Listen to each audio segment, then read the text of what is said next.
আচ্ছা দেখো আজকে এই বাউন্ডারি কন্ডিশনটা একটু ভেজাল ছিল। আমি আপডেট করে অনেক কাটসাট করে এই পর্যন্ত আনছি, কারণ এটা একটা ইম্পর্টেন্ট, পরে তোমাদের কাজে লাগবে। আজকে আর একটু অ্যাড করছি দুই একটা এক্সাম্পল। আমরা গত ক্লাসে দুটো জেনারেল মিডিয়ামের জন্য করতে গেছিলাম, তাড়াহুড়া করে ক্লাসে শেষ করতে পারি নাই। এখানে তোমাদের বুঝতে তো কোনো অসুবিধা হয় নাই আশা করি, তাই না? এই যে আমি শেয়ার করছি, দেখা যাচ্ছে? জি sir. Boundary condition for two general mediums, এগুলাকে এই যে সামারাইজ করে এখানে দিছি। বুঝতে কোনো অসুবিধা হয় নাই তো, না? পড়ছো নাকি? না স্যার। আরে না পড়লে বুঝবে কিভাবে? আচ্ছা ঠিক আছে, আজকে আমি আর একটু আগায় দুইটা এক্সাম্পল হিসেবে আনছি। আমাদের লেকচারের এই লেকচারটার প্রথমেই আমরা বলছি যে কোন কোন বাউন্ডারি কন্ডিশন কোথায় কোথায় কোথায় হতে পারে এবং কয়টা এক্সাম্পল আমরা দেখাবো। যেমন এই in this analysis we shall derive boundary condition for, এখানে 3 লেখা আছে, আসলে 4 হবে বোধহয়। যাই হোক, আমিও 3টাই এখনো ঠিক করছি, আরেকটা করতে পারি নাই। এনিওয়ে, ওটা বোধহয় এখনো করা হয় নাই, এই জন্য 3টাই আপাতত মনে করো এই সেমিস্টারের জন্য enough. 3 types of interface or boundaries. প্রথম এ হচ্ছে জেনারেল মিডিয়াম, মিডিয়াম 1 মিডিয়াম 2, এটা জেনারেল দুটা মিডিয়াম। তার মধ্যে যে বাউন্ডারি কন্ডিশন, সেটাই যে আমি গত ক্লাসে দেখাই গেছি, আজ টেবিলে দেখালাম। 2 নম্বরে এক্সাম্পল যেটা আনছি বি তে, সেটা হলো একটা ডাইলেকট্রিক হবে, একটা কন্ডাক্টর হবে। একটা মিডিয়াম হবে ডাইলেকট্রিক, আর একটা হবে কন্ডাক্টর। 3 নম্বর যেটা, সেটা হচ্ছে ডাইলেকট্রিক যখন হবে তখন তার এক্সাম্পলটা। আরেকটা ছিল ডাইলেকট্রিক এন্ড এয়ার। তো ডাইলেকট্রিক এন্ড এয়ার, এই সি এবং ডি অলমোস্ট কাছাকাছি, তবে এয়ার এর জন্য এখানে হয়তো এপসাইলন না হয়ে এপসাইলন নট হবে, এইরকম কিছু একটু আছে। সেটা পরে আমি আজকে আর ইনক্লুড করার সময় পেলাম না, বা দরকারও নাই, এটা করলেই এনাফ, সি পর্যন্ত করলেই এনাফ। আচ্ছা, তবে সবচেয়ে ইম্পর্টেন্ট যেটা, সেটা হচ্ছে এই বি এবং সি, এই দুটোই বেশি কাজে লাগে। ভেরি স্পেশাল কেসে আসে ডি এবং এ। সেই জন্য এই দুটাকে আলাদা করে আজকে লেকচারটা একটু অ্যাড করে নতুন করে ফাইনাল একটা ইয়ে করে দেখাচ্ছি আমি। অতএব আজকে লেকচারটাই কমপ্লিট বলতে পারো। বাউন্ডারি কন্ডিশনের উপরে অনেকগুলো মডিফাই করছি। এই যে boundary condition at the interface of dielectric conductor. এখন এই যে উপরে যে বাউন্ডারি কন্ডিশন গুলি দেওয়া আছে, এগুলো কিভাবে চেঞ্জ হচ্ছে নিচে, এবং কন্ডাক্টর যদি হয় ডাইলেকট্রিক কন্ডাক্টর, যেমন ডাইলেকট্রিক মানে এয়ার হতে পারে, এদিকে কন্ডাক্টর, গ্লাস কন্ডাক্টর হতে পারে, এরকম বিভিন্ন কম্বিনেশনে হতে পারে। সেগুলো এই উপরের, এটা টেবিল 1, এই টেবিল 1টা কিভাবে চেঞ্জ হয়ে যায় সেটাই এখানে দেখাইছি। এগুলো জেনারেলের মতোই, জেনারেল যেটা করছিস তার মতোই, একটু তোমরা হয়তো দেখলে পারবে। সেটা সবার আগে হচ্ছে এই যে ট্যানজেনশিয়াল ইলেকট্রিক ফিল্ড ইটির মধ্যে, ধরো ইটি যখন আমরা ডেরাইভ করব, তখন সরি, আমাদের দুটা মিডিয়াম 1 মিডিয়াম 2, মিডিয়াম 2টাকে ধরছি আমি কন্ডাক্টর, আর মিডিয়াম 1 হচ্ছে ডাইলেকট্রিক। তো তুমি অলরেডি কন্ডাক্টরের ভিতর দিয়ে ইলেকট্রোম্যাগনেটিক ওয়েভের প্রপাগেশন নিয়ে আমরা পড়ছি। সেখানে আমি বলে গেছি যে কন্ডাক্টরের ভিতরে স্কিন এফেক্ট বা স্কিন ডেপথের অনুযায়ী electromagnetic wave, high frequency wave বেশি দূর ঢুকতে পারে না। অলমোস্ট মাইক্রো রেঞ্জে ঢুকেই সে মারা যায়, মরে যায়, তার কোনো অস্তিত্ব থাকে না। সেই জন্য এই বাউন্ডারি কন্ডিশন যখন ডাইলেকট্রিক এবং কন্ডাক্টর তুমি ইউজ করবা, তখন এখানকার যত ফিল্ড আছে সবগুলি জিরো, আর উপরের এই মিডিয়াম 1 এর গুলো থাকবে। সেটাই এখানে করে গেছি। দেখো এই প্রথমে আমরা এই ইটি বের করব, ইটির জন্য বাউন্ডারি কন্ডিশন বের করব, সেটা এই ফর্মুলা থেকে এটা বলে গেছি। এবার আসো, we know that electric and magnetic fields inside a conductor are zero. Almost জিরোই ধরতে পারি, মাইক্রো রেঞ্জে, মানে এটা ভিতরে ঢুকে না, এটার সারফেসের মধ্যে গিয়ে শেষ হয়ে যায়। So in figure 10.4, medium 2 is conductor and both fields are zero there. That means এই যে আমাদের ছবিটা আছে এখানের মধ্যে ইলেকট্রিক এবং ম্যাগনেটিক, এবং এটা যেহেতু মিডিয়াম 2 সেই জন্য এখানকার ফিল্ডগুলিকে বলছি E2H2, এবং সেগুলো এই দেখো E2H2 equals to 0, যেহেতু এটা কন্ডাক্টর। আচ্ছা, in the limit of x tends to del x দেখো এবার কোন দিকে, এটা বোধহয় উল্টো হয়ে গেছে, ডেল ওয়াই হবে, সরি ডেল ওয়াই হবে, এখানে বোধহয় কোঅর্ডিনেট চেঞ্জ করছি মনে হয়। আচ্ছা যাই হোক, সরি, এটাকে তোমরা ঠিক করে নিও, ডেল এক্স হবে এটা, ওখানে ল্যাঙ্গুয়েজে আছে ডেল এক্স, এটা বোধহয় ভুল হয়ে গেছে। ওই আগের গুলো কপি অ্যান্ড পেস্ট করে দিছি, ওইভাবে রয়ে গেছে।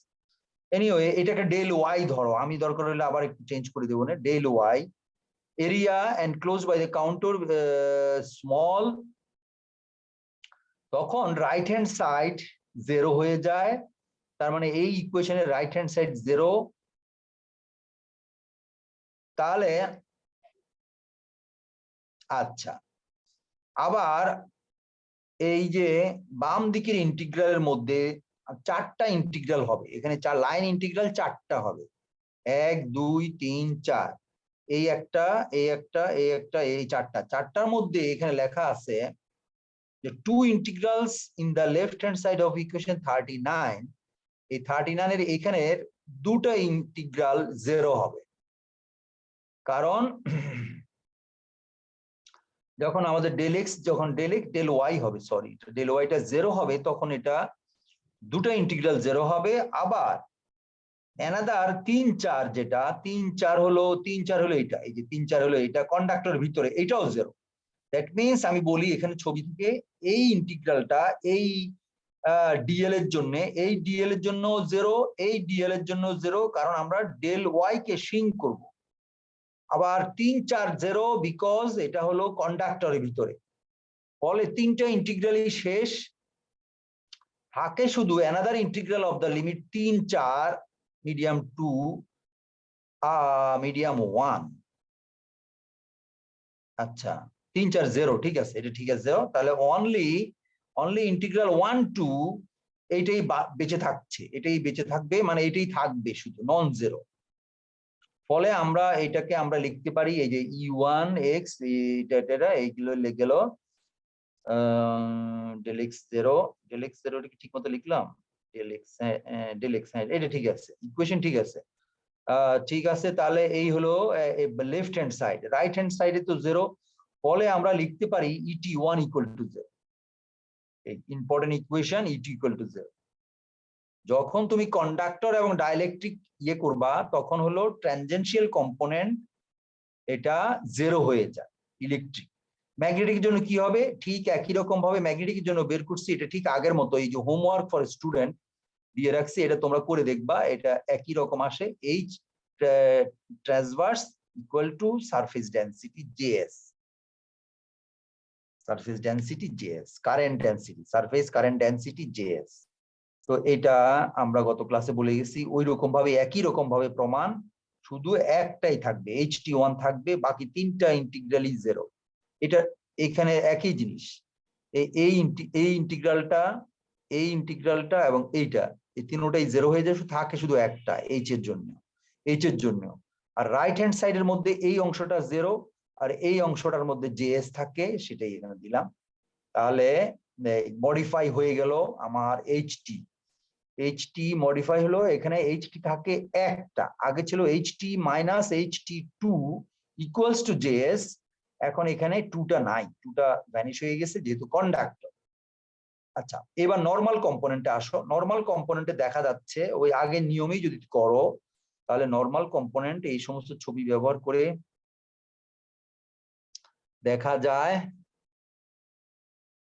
যে নরমাল কম্পোনেন্টের মধ্যে দেখা যায় আমাদের এই dn1 equal to rho a surface density থাকলে হলো আর যদি না থাকে তাহলে 0 হয়ে যাবে। তো একই রকম ভাবে dn1 হলো এত, bn1 হলো 0। এইগুলাকে যদি সামারাইজ করি তাহলে এইখানে আমরা দিয়ে রাখছি।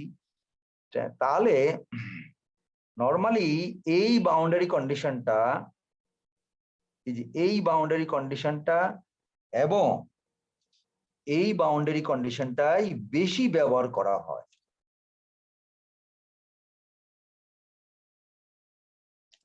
যখন তুমি ডাইলেকট্রিক এবং কন্ডাক্টরের কোনো একটা ইন্টারফেসে আসবা, তখন ম্যাক্সিমাম কেসেই যে কোন কোন ফিল্ড কম্পোনেন্ট গুলো 0 হবে সেগুলোই আমরা খুঁজে বের করি। যেটা 0 হয়ে গেল আর বাকি যেগুলো থাকবে সেগুলোর উপরে বাউন্ডারি কন্ডিশন অ্যাপ্লাই করা যাবে। ফলে এই যে প্রথমটা ইটি এবং এইচ নরমাল, এই কয়টা, এই দুইটাই বেশি ইম্পর্টেন্ট। দেখবা তোমরা যখন 3rd ইয়ারে বা 4th ইয়ারে যখন যাবে, তখন এই দুইটা বাউন্ডারি কন্ডিশনে খুব বেশি ব্যবহার করা হবে মাইক্রোওয়েভ ইঞ্জিনিয়ারিং। তাহলে আমাদের এই যে ডাইলেকট্রিক কন্ডাক্টর মিডিয়ামের জন্য এই যে আমাদের বাউন্ডারি কন্ডিশন চেঞ্জ হয়ে এই অবস্থা হলো, এইটা কিন্তু তোমার খুবই ইম্পর্টেন্ট প্রমাণ করা। এবং এগুলো আমি অর্ধেক করে রাখছি, পরে ডিটেইলসটা তোমরা জেনারেলের মধ্যে তো অবশ্যই পাবে। এবং কি ব্যতিক্রম, এই ব্যতিক্রমটা আমি এখানে বলে গেছি। ফলে জেনারেলের মধ্যেই এই ব্যতিক্রমটা ঢুকাইয়া তুমি এখানে ডেরাইভ করতে পারবা এই কন্ডিশন, এগুলো পরীক্ষাতে আসে। ফলে হয় তোমার জেনারেল বাউন্ডারি কন্ডিশন, এই বাউন্ডারি কন্ডিশনের মধ্যে হয়তো দিবে এই দুইটা, উপরের দুইটা, ইটি অথবা এইচটি। হ্যাঁ, ট্রান্সভার্স কম্পোনেন্ট দুটোর জেনারেল মিডিয়ামের জন্য প্রমাণ করো এইটা ইকুয়াল টু এইটা, অথবা এইটা মাইনাস এইটা equal to current density, surface current density. অথবা দেওয়া যেতে পারে নরমাল কম্পোনেন্ট দুটোর জন্য এই ফর্মুলা, এটা বের করো, এটা প্রমাণ করে দেখাও। অথবা অথবা অথবা এই কন্ডাক্টর ডাইলেকট্রিক মিডিয়ামের জন্য, এই যে এই দুটো ট্রান্সভার্সের জন্য এই দুটো প্রমাণ করে দেখাও। এই তো ডাইলেকট্রিক এটাও ইম্পর্টেন্ট একটা নেক্সট টপিকস। ডাইলেকট্রিক এটা তোমাদের 4th ইয়ারে এমএসসি তে গিয়ে কাজে লাগবে। 4th ইয়ার এবং এমএসসি তে এখানে যখন তুমি অপটিক্যাল ফাইবার পড়বা, তখন তোমার এই বাউন্ডারি কন্ডিশন গুলো তোমার লাগবে। সেই জন্য এটাকে আবার নতুন করে আমি আর ইয়ে করি না, জেনারেল থেকেই আনছি। এই দেখো, জেনারেলটাকে জাস্ট কনভার্ট করা, আর কিছু না। এই জেনারেল গুলো হলো দ্বিতীয় কলামে, আর তৃতীয় কলামে হচ্ছে ডাইলেকট্রিক মিডিয়ামের জন্য। ফলে দেখো এই ট্রান্সভার্সের জন্য কিন্তু এটার জন্য সেম থাকে, শুধু এই জেএস যেহেতু ডাইলেকট্রিক যে দুইটাই মিডিয়ামে ডাইলেকট্রিক, এখানে মিডিয়াম দুটোটাই ডাইলেকট্রিক, সেজন্য আমার আর সারফেস কারেন্ট বা কারেন্ট ফ্লো হচ্ছে না। ডাইলেকট্রিক মানে হচ্ছে ইনসুলেটর, পারফেক্ট ডাইলেকট্রিক মানে হচ্ছে ইনসুলেটর, যেখানে কারেন্ট ফ্লো হতে পারে না। ফলে এই যে ইকুয়েশনটার মধ্যে জেএস 0, এবং সেটাই আমি বলে গেছি এখানে, এই যে দেখো বলে আসছে, hence there is no surface current density Js. তবে sometimes surface charge density rho s থাকতেও পারে, নাও থাকতে পারে। এটা ডাইলেকট্রিকের উপর ডিপেন্ড করবে, কোন ডাইলেকট্রিক থাকবে, কোন ডাইলেকট্রিক থাকবে না। আচ্ছা, তাহলে এই আমাদের মডিফিকেশন গুলো এখানে দেখাই গেছে, এটাই দেখে গেছে। নরমাল কম্পোনেন্টটা যদি সারফেস কারেন্ট ডেনসিটি 0 হয়, তাহলে এই হলো ফর্মুলা। আর যদি 0 না হয়, তাহলে এই হলো ফর্মুলা। আর অবশ্যই ম্যাগনেটিকের জন্য normal component of magnetic equals to normal component of magnetic 2। এইটা হলো তোমার ডাইলেকট্রিক। তো এইটা এই 3 নম্বর কলামের যে বাউন্ডারি কন্ডিশন গুলো, 3 নম্বরের গুলো, এগুলো তোমার অপটিক্যাল ফাইবার যখন তুমি পড়বা তখন কাজে লাগবে। মানে ওখানে ডাইলেকট্রিক ইন্টারফেস আসবে, এমএসসি তে গিয়েও আসবে। তবে 3rd ইয়ারে বেশিরভাগ জায়গাতেই এই বাউন্ডারি কন্ডিশন গুলো কাজে লাগবে। যে কন্ডাক্টর, ডাইলেকট্রিক কন্ডাক্টর, এই দুটোই কাজে লাগবে। 4th ইয়ারে গিয়েও এগুলার তোমার অনেক ম্যাসিভ বা এক্সটেন্সিভ ইউজ পাইবা। এবং এইগুলো যদি মনে না থাকে, তখন তুমি প্রবলেম সলভ করতে পারবা। আমি সবগুলোকে সামারাইজ করে দিছি এই পর্যন্ত। কিছু কোশ্চেনও দিয়ে রাখছি, একটা স্যাম্পল কোশ্চেন প্রত্যেকবারের মতো। Explain boundary condition regarding tangential electric and magnetic fields at the surface of discontinuity between two dielectric mediums. এটা হচ্ছে two dielectric mediums। তাহলে two dielectric mediums যদি হয়, two dielectric mediums এর জন্য হচ্ছে এই যে dielectric, এই যে এই ইকুয়েশন গুলো দিয়ে করবা। আর যদি এখানে বলা হয় general medium, to general medium, তাহলে ওই প্রথম লেকচারে যেটা বুঝেছি সেইগুলো। অতএব একটু খেয়াল করবা, এটা কি টু ডাইলেকট্রিক না ওয়ান ডাইলেকট্রিক ওয়ান কন্ডাক্টর না দুইটাই জেনারেল। অতএব এই একই কোশ্চেন ঘুরে ফিরে দুই জায়গায় আসতে পারে। তাহলে এইটার উপরে কোনো কোশ্চেন যদি থাকে বলো, তা নাহলে আরেকটা শিটে চলে যাবো। এটা যেহেতু গতকালের কন্টিনিউয়েশন, এগুলি বলতে পারো তুমি এক্সারসাইজ বা প্রবলেম। এগুলো এই প্রবলেম গুলো তোমার করতে হবে, নাহলে যদি নিজ হাতে বসে বসে না করো তাহলে কিন্তু পরীক্ষার হলে ডেরাইভ করতে পারবা না, এটা আমি বলে স্যার, রাখছি। বলো। স্যার ডাইইলেকট্রিক কন্ডাক্টরের চিত্রটাতে যাওয়া যাবে স্যার? হ্যাঁ দেখো, এটা এটা স্যার, এই জি হ্যাঁ, স্যার। স্যার হ্যাঁ। এখানে তো স্যার প্রোপাগেশন তো স্যার এই পেজের লম্ব বরাবর, তাই না? প্রপাগেশন হচ্ছে জেড, ওই যে জেড ফোঁটা দিয়ে মানে রাখছে ভিতর দিক দিয়ে না স্যার? তোমার দিকে আসবে, মানে হলো আসবে, তোমার জি স্যার। আউট অফ কি বলে এটাকে, মানে screen, out of monitor plane তোমার দিকে আচ্ছা স্যার, আসছে।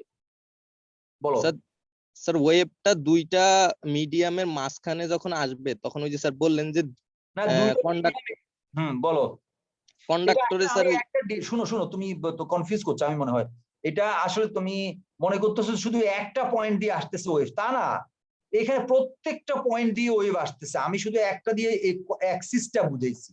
আচ্ছা তোমার আমি বলো, তোমার প্রশ্ন শেষ করো, তারপরে আমি বুঝলাম আমি কি ঠিক বুঝলাম কিনা বুঝতে পারছি না। প্রশ্নটা শেষ আচ্ছা করো। স্যার, আচ্ছা স্যার প্রত্যেকটা পয়েন্ট দিয়ে যদি আসে তাহলে স্যার ওই যে একটু পরে দেখলাম যে মিডিয়াম 2 তে মানে কন্ডাক্টরে হুম এই ওই ওই ওই ইএম ওয়েভের ই ফিল্ড আর এইচ ফিল্ড এই 0 zero। হয়ে যায়।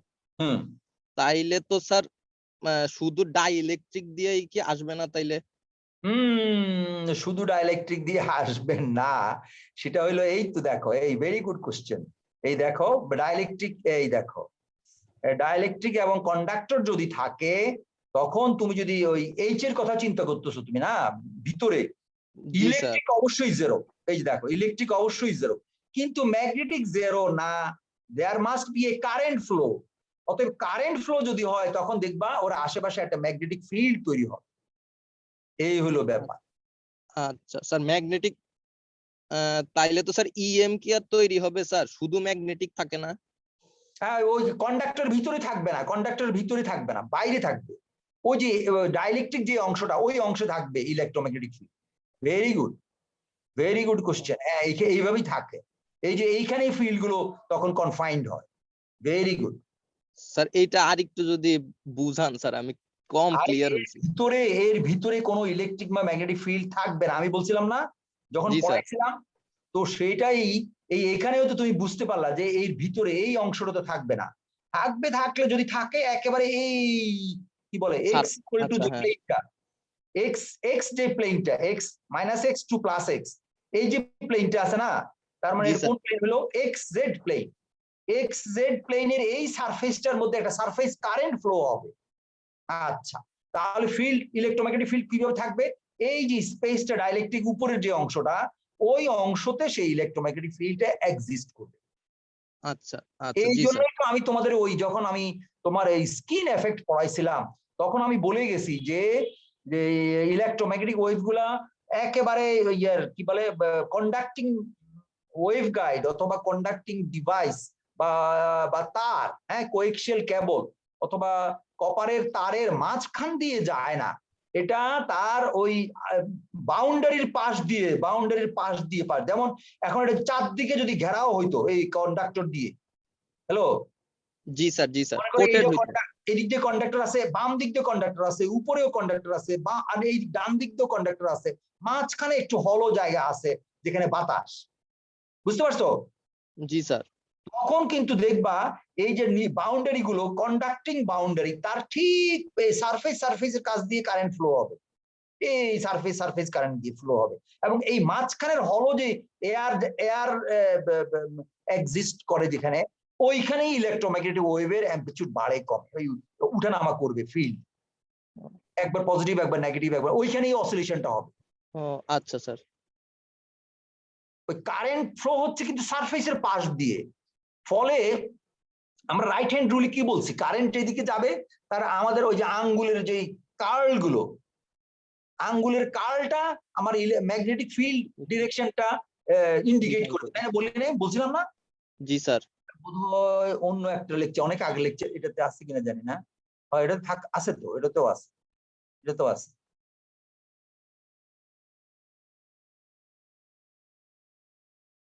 এই যে বলছিলাম না, এখন ধর এটা তো জেনারেল মিডিয়াম দিয়ে আমি বুঝেছিলাম, এই যে এইটা হলো তোমার কারেন্ট ফ্লো ডিরেকশন, এই থাম, আর এই কার্লটা হচ্ছে ম্যাগনেটিক ফিল্ড ডিরেকশন ডিফাইন করবে।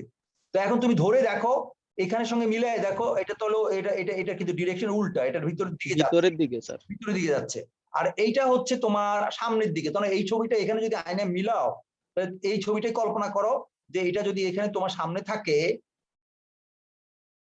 এটা যদি তোমার সামনে থাকে, তাহলে দেখবা তোমার দিকে কারেন্ট ফ্লো হচ্ছে। কারেন্ট ফ্লো মানে প্রপাগেশনের ডিরেকশন হচ্ছে কারেন্ট ফ্লো। তাহলে এই যে কার্লটা কিন্তু তোমার এই চারদিকের অংশটা ডিনোট করে, এবং এই মাঝখানে ডাইলেকট্রিক যে অংশটা, ওই অংশটার মধ্যেই কিন্তু ইলেকট্রোম্যাগনেটিক ওয়েভের এই অসিলেশনটা হবে, কন্ডাক্টরের ভিতরে হবে না। জি স্যার। তো ওইখানে যে অসিলেশনটা ইলেকট্রোম্যাগনেটিক ফিল্ড যে এক্সিস্ট করবে, লাইনস অফ ফোর্স গুলো, সেগুলো কোত্থেকে আসবে? সেগুলো আসবে এই যে কন্ডাক্টর আছে তার ঠিক বাউন্ডারির নিচে দিয়ে কারেন্ট ফ্লো করে। ওই কারেন্ট ফ্লোর জন্য ওইখানে উপরের অংশতে, মানে হেমিস্ফিয়ার বলো তুমি, মানে অর্ধ গোলাকার অবস্থায় ওই ইলেকট্রোম্যাগনেটিক লাইনস অফ ফোর্স গুলো এক্সিস্ট করে। ওই লাইনস অফ ফোর্স যখনই কন্ডাক্টরের মধ্যে শর্ট হয়ে যায়, তখন কিন্তু ওদের ভ্যালু জিরো। আচ্ছা স্যার। ওই ইলেকট্রোম্যাগনেটিক লাইনস অফ ফোর্স গুলো, এবং সেটাই তো এখানে দেখাইলাম। এই যে ইলেকট্রিক লাইনস অফ ফোর্স গুলো দেখো, যখনই সে টাচ করে যাচ্ছে কন্ডাক্টরে, তখন ট্রান্সভার্স কম্পোনেন্ট গুলো জিরো হয়ে যাচ্ছে। জি স্যার। শুধুমাত্র ট্রান্সভার্স ম্যাগনেটিকটা থাকে ডিউ টু কারেন্ট, এবং কারেন্ট ফ্লো না হলে তোমার ফিল্ডই হবে না। হইলো? বুঝা গেল? জি স্যার। কোনো কনফিউশন আর কারো? এখন তো আমার মনে হয় থার্ড ইয়ারে তোমাদের যখন ওয়েভ গাইড পড়াবে, তখন তোমাদের আর বুঝতে কোনো অসুবিধা হওয়ার কথা না। আমি একটু তাহলে বোর্ডটা শেয়ার করি অন্যরকম ভাবে, হোয়াইট বোর্ড শেয়ার করলাম। হোয়াইট বোর্ডে আমি তোমাদের দেখাচ্ছি যে এইখানে ধরো আমি একটা বোর্ড, এই একটা ইয়া আঁকলাম, কি বলে এটাকে, ওয়েভ গাইড আঁকছি, মেটালিক ওয়েভ গাইড, কিন্তু এটা মেটালিক ওয়েভ গাইড, এটা কিন্তু কপারের তৈরি মনে করো, অথবা গোল্ডের যদি টাকা বেশি থাকে তাহলে গোল্ড দিয়ে বানাইতে পারো। এটা হলো বাইরের, আর মনে করো এটার থিকনেস, আমরা আঁকাটা সুন্দর হচ্ছে না, কিন্তু ধরে নাও যে এইরকম হলো তার থিকনেস, কপারের থিকনেস। বুঝতে পারছো? এই অংশটুকু, এগুলো হচ্ছে কপার, সলিড কপার, এই সলিড কপার এগুলো, আর মাঝখানে হলো এয়ার। একটু আগে যে প্রশ্ন করছো, তুমি বুঝতে পারছো এখন ঘটনাটা কি ঘটতেছে? স্যার এটা ক্রস সেকশনাল না স্যার? হ্যাঁ, ক্রস সেকশন, ক্রস সেকশন। আমি দেখাইলাম এই যে মোটা, মনে করো এই কপারের মোটা ঠিক ইয়ে দিয়ে উইকেট বানাইলে এরকম, আর এইখানে হচ্ছে এয়ার, এটা হচ্ছে এয়ার, মাঝখানে হলো অংশটা।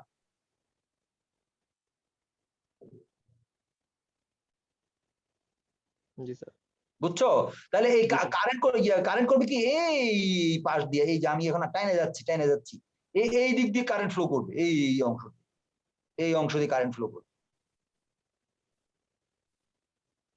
বাকি আর বুঝতে অসুবিধা নাই, এই দিকে, ঠিক আছে?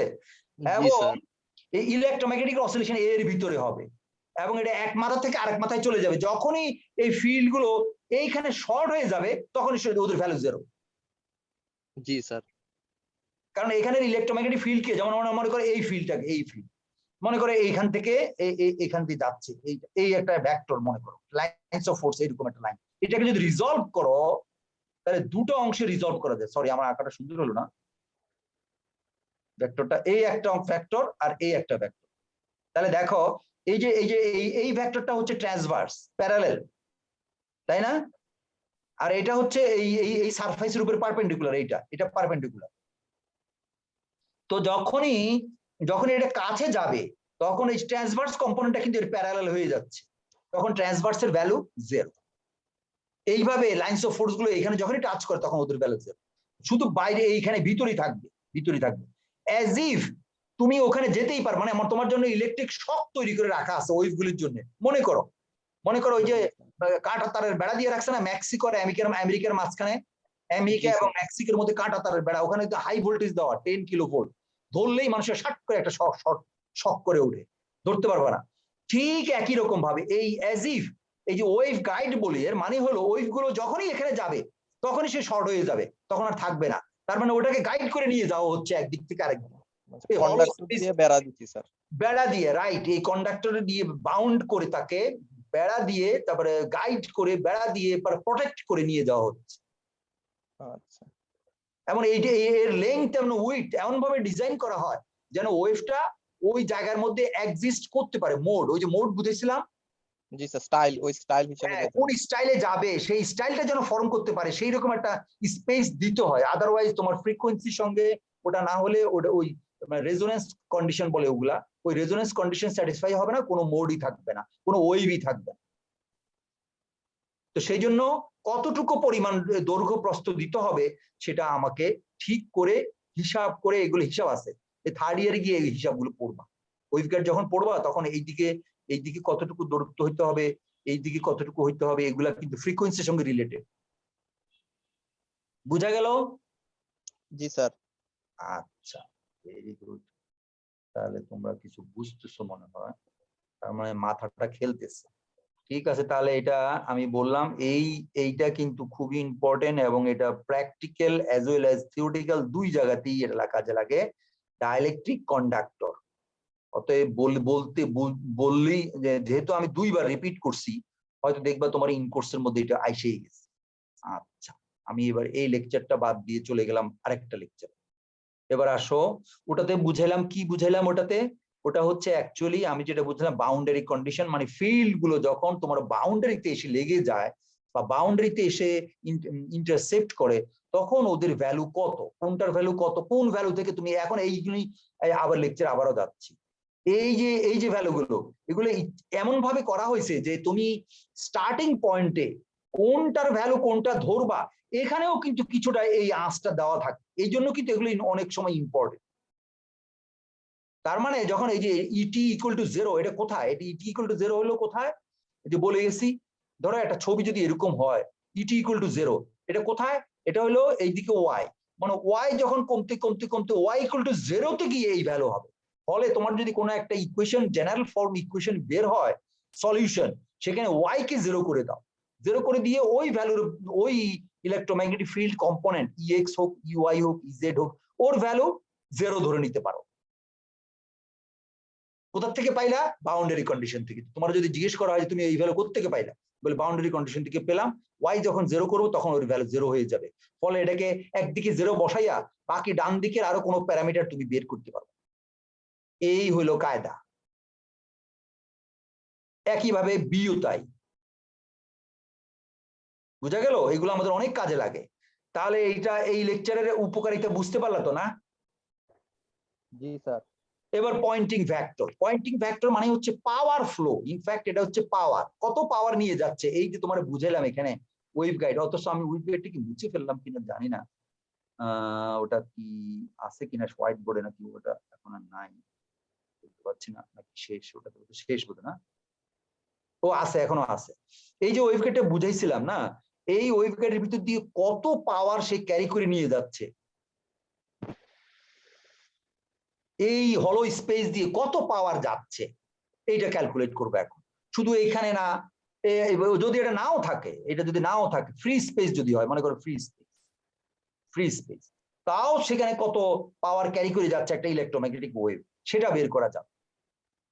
আচ্ছা, এখন আমি তোমার প্রথম আমার একটা ইনিশিয়াল লেকচারে আমি তোমার বুঝিয়ে গেছিলাম, তোমাদের সেটা মনে আছে কিনা আমি জানি না, যে লো ফ্রিকোয়েন্সিতে পাওয়ার যখন আমরা ক্যালকুলেট করি তখন আমরা এটাকে বের করি কি করে, আই ইন্টু ভি। মনে আছে? লো ফ্রিকোয়েন্সিতে ইলেকট্রিক্যাল সার্কিটে এই সূত্রটা অনেক বেশি ব্যবহার করা হয়, ভিআই, অথবা আরেকভাবে বের করতে পারো আই স্কোয়ার আর। যদি তোমার আর জানা থাকে।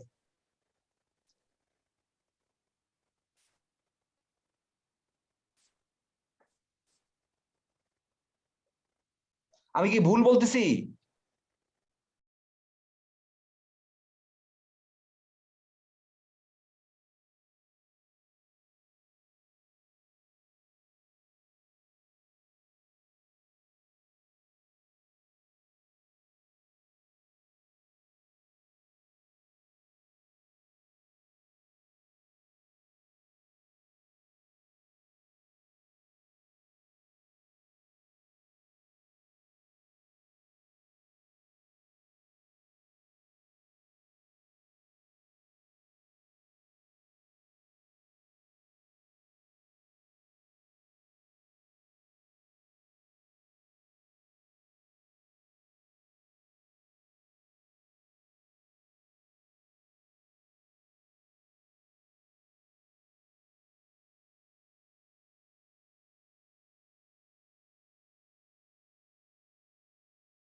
সার্কিটের মধ্যে এই রেজিস্ট্যান্স, একটা রেজিস্ট্যান্স আছে,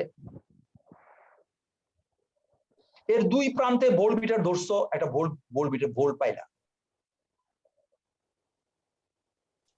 কথা বুঝতে পারছো? লো ফ্রিকোয়েন্সি সার্কিটে তুমি যদি একটা ভোল্ট মিটার একটা রেজিস্ট্যান্সের অ্যাক্রসে ধরো, তাহলে তুমি একটা ভোল্টেজ মাপতে পারবা। কিন্তু এই হাই ফ্রিকোয়েন্সিতে আমি তো বলেই গেছি যে এটা এয়ারের ভিতর দিয়ে এটা কিন্তু কারেন্ট ফ্লো না, কারেন্ট ফ্লো হচ্ছে কিন্তু ওয়েভ গাইডের ইয়েতে কি বলে ওর ওয়েভ গাইডের সারফেসে, যেটা একটা প্লেন। এখন ওয়েভ গাইডের সারফেসই বলো আর এয়ারের বলো, কোনখানে তুমি ভোল্ট মিটার ধরে কারেন্ট মাপ বা ভোল্টেজ মাপ বুঝতে পারবা? এই মিটার গুলো ওখানে অবসলিউট না। এই ট্রেডিশনাল ভোল্ট মিটার এবং অ্যাম্পিয়ার মিটার এগুলো ওইখানে হাই ফ্রিকোয়েন্সির মেজারমেন্টের জন্য অবসলিউট, এগুলো এখানে কাজে লাগে না, এখানে ব্যবহার করা যাচ্ছে।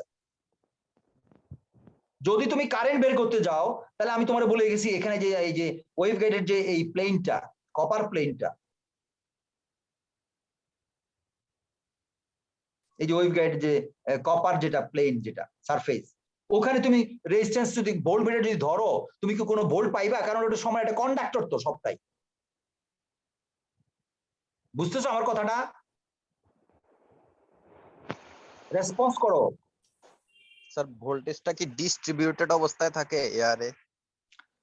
আরে তুমি যখন ইয়েতে মানে লো ফ্রিকোয়েন্সি সার্কিটে যখন ভোল্টেজটা ধরো, তখন একটা রেজিস্ট্যান্সের অ্যাক্রসে ধরলে না তুমি ভোল্টেজ মাপতে পারবা। দুইটা পয়েন্ট লাগবে। দুইটা পয়েন্ট লাগবে, ডিস্টিংক্ট দুইটা পয়েন্ট, যেখানে এখানে লো ভোল্টেজ, এখানে হাই ভোল্টেজ, মানে একটু হায়ার ভোল্টেজ থাকলে ভোল্টমিটার লাগলে কাজে লাগবে।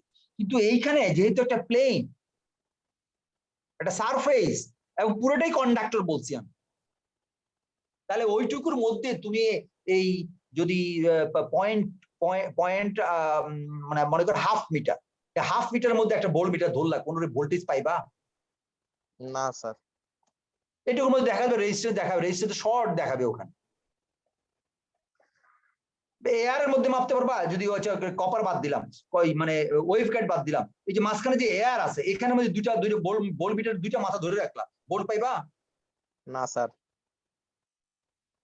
অন্যরা কি কি বুঝতেছে না বুঝতেছে না, আমি কিছুই বুঝি না। হ্যালো, এই জন্যে এখানে পাওয়ার কথা না। এই জন্যে আমরা হাই ফ্রিকোয়েন্সিতে গিয়ে এই ভোল্টেজ বাইর করতে পারি না, কারেন্টও বের করতে পারি না, ডাইরেক্টলি পারি না, ইনডাইরেক্টলি পারি।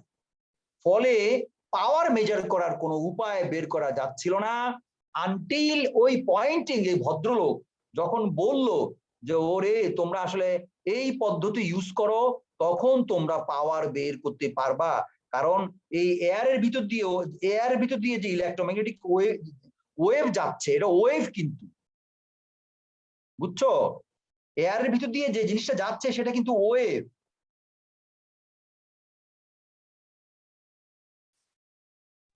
জি স্যার।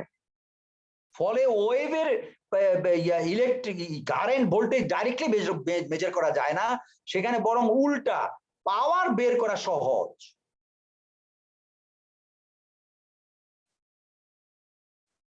এবার বুঝছো কিনা আমি জানি না। এটা কি ডিফারেন্ট ইনস্ট্রুমেন্ট ইউজ করে? কি করে না করে এখন এইটা নিয়েই তো লেকচার। ভেরি গুড, মাথা খেলা শুরু করছে মনে হয়, মাথার মধ্যে রক্ত দৌড়াদৌড়ি শুরু করছে। হ্যাঁ, কিভাবে বের করবো এখন দেখাবো। কিন্তু এই ভোল্ট মিটার এবং এই কারেন্ট মিটার অবসলিউট, এগুলো দিয়ে করা যায় না, মাপা যায় না। অন্যভাবে বের করতে হয়। সেটা কি? উল্টা ভাবে। প্রথমে পাওয়ার বের করতে হয়, ওয়েভের পাওয়ার বের করতে হয়, সেই পাওয়ার থেকে তোমাকে কারেন্ট ভোল্টেজের দিকে যেতে হয়, হয় কারেন্ট নয় ভোল্টেজ, কোনো একটা দিকে যেতে হবে।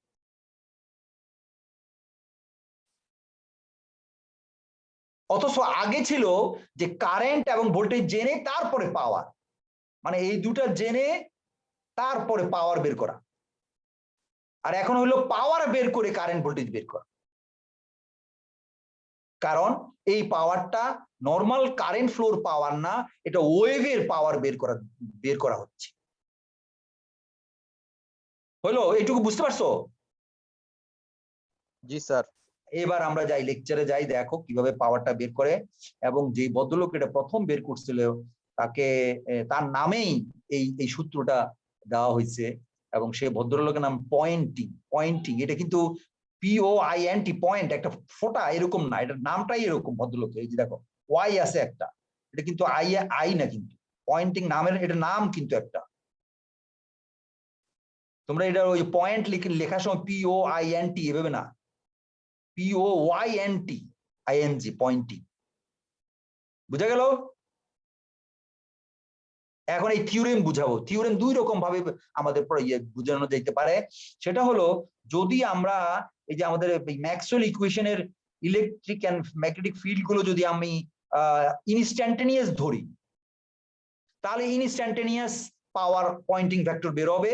আর যদি এগুলো ওই যে উপরের সাইনটা বাদ দিয়ে যদি শুধু ফেজার হয়, তাহলে কমপ্লেক্স ফর্মে কমপ্লেক্স পয়েন্টিং ভেক্টর থিওরেম এর দুই ভাবে প্রকাশ করা যায়।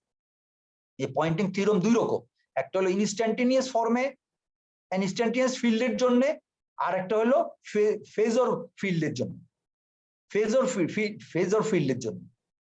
তো আমি ইনস্ট্যান্টেনিয়াস দিয়েই শুরু করা হয়েছিল, এবং প্রথম উনি ইনস্ট্যান্টেনিয়াস ফিল্ডের জন্যই বের করে পৃথিবীকে একেবারে কাঁপায় দিছিলেন। যে এই সূত্রটা মানুষ জানতে বের করা এত কষ্ট হচ্ছিল, সবারই মাথায় হাত দিয়ে বসে আছে, কিভাবে বের করব, কিভাবে বের করব। এই ভদ্রলোক বের করে দেখালেন। হি ওয়াজ, তাকে তো বলা যেতে পারে আসলেই তো সে জিনিয়াস। এই ম্যাক্সওয়েলের ইকুয়েশন গুলো নিয়ে এসে নাড়াচাড়া শুরু করলো। সে করলো কি, এগুলো তোমরা তো জানো, এগুলো আর বললাম না। এগুলো হলো, এই দেখো ইলেকট্রিক ফিল্ডের ইউনিট হচ্ছে ভোল্ট পার মিটার, এইচ এর ইউনিট হচ্ছে অ্যাম্পিয়ার পার মিটার। আমি একটু আগে বলে গেছিলাম না তোমাকে, যে প্রথমে পাওয়ার বের করে তারপরে ভোল্টেজ এবং কারেন্ট বের করতে হয়, তাই না? হাই ফ্রিকোয়েন্সিতে বা মাইক্রোওয়েভে প্রথমে পাওয়ার বের করতে হয়, তারপরে এই কারেন্ট এবং ভোল্টেজে যেতে হয়। সেটা আমি একটু পরে আসছি, তখন তুমি বুঝতে পারবে যে কেন এটা বলছি। আচ্ছা, এগুলো তোমরা পুরনো ইকুয়েশন, এগুলোর অত বলার কিছু নাই। এগুলো যে দেখো অ্যাম্পিয়ার, ম্যাক্সওয়েল ল, ফ্যারাডেজ ল, গাউস ল, এগুলো সবই ম্যাক্সওয়েল ইকুয়েশন। তার দেখো, তার ইনভেনশন দেখো, তার বুদ্ধি দেখো।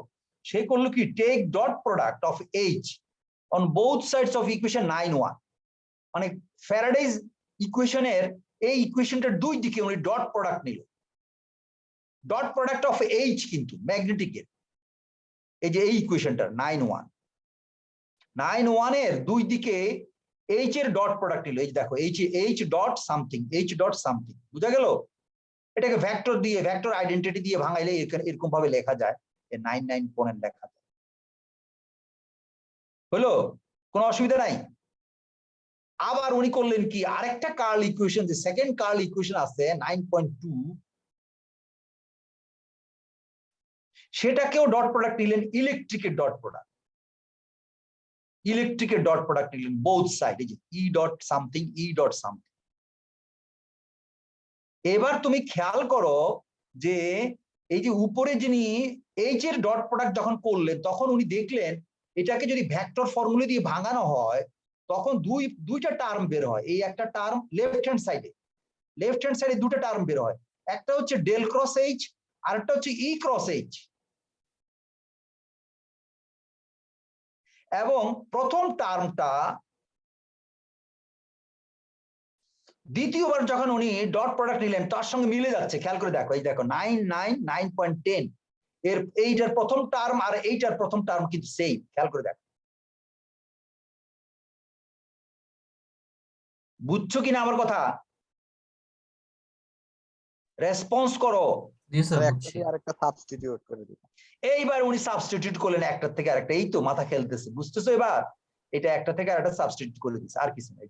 এটার ভ্যালুটা এখানে সাবস্টিটিউট করে উনি ফাইনালি এই ফর্মে আনলেন এবং এইটার উনি ব্যাখ্যা দিলেন, এই বিভিন্ন রকম ব্যাখ্যা।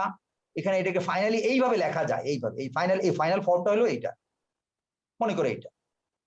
এখন এই ফর্মে উনি আনার পরে উনি এবার বলতেছেন সবাইকে, দেখো এটা একটা সুন্দর একটা এক্সাম্পল সঙ্গে আমি দিচ্ছি, তোমরা দেখো এটা আমার সঙ্গে তোমাদের মিলে কিনা। সেটা কি? মানে এই ই ক্রস এইচ এই টার্মটাকে উনি বললেন এটাই হলো পাওয়ার ফ্লো। শুধু পাওয়ার না, পাওয়ার ফ্লো ডেনসিটি, উনি অ্যাকচুয়ালি এটাকে বললেন পাওয়ার ফ্লো ডেনসিটি। এবং পরে সবাই ওনার নামে পয়েন্টিং নামে কেউ পি দিয়ে লেখে, কেউ এস দিয়েও লেখে, এই পি দিয়ে ওটাকে ডিনোট করা হলো, এই পুরোটা ই ক্রস এইচ পি। এই পি ভেক্টরটাই কেউ পয়েন্টিং ভেক্টর নাম ঠিক আছে, কিন্তু কেউ এস দিয়ে প্রকাশ করে, কেউ পি দিয়ে প্রকাশ করে। এই হচ্ছে ওনার আবিষ্কার বা ওনার ডেরিভেশন। সেখানে উনি দেখালেন যে দেখো, এবার দেখো এই 9.9 এই ইকুয়েশনটার এক্সপ্লেনেশন উনি এইভাবে দিলেন। The first term in the right hand side of 911 denotes the ohmic power dissipation, PR. এই দেখো এখানে হলো সিগমা ই স্কয়ার। এই জিনিসটা আসলে কি বলতো? স্যার ই মানে কি? ভিআই না স্যার? হ্যাঁ হ্যাঁ হ্যাঁ, ভি আই না, V square by R. V square by R কেমনে আমি দেখাই তোমারে, যা আমি ছেড়ে দিলাম এটা, আমি আবার ওই হোয়াইট বোর্ডে যাচ্ছি। এগুলো সব মুছে দিচ্ছি।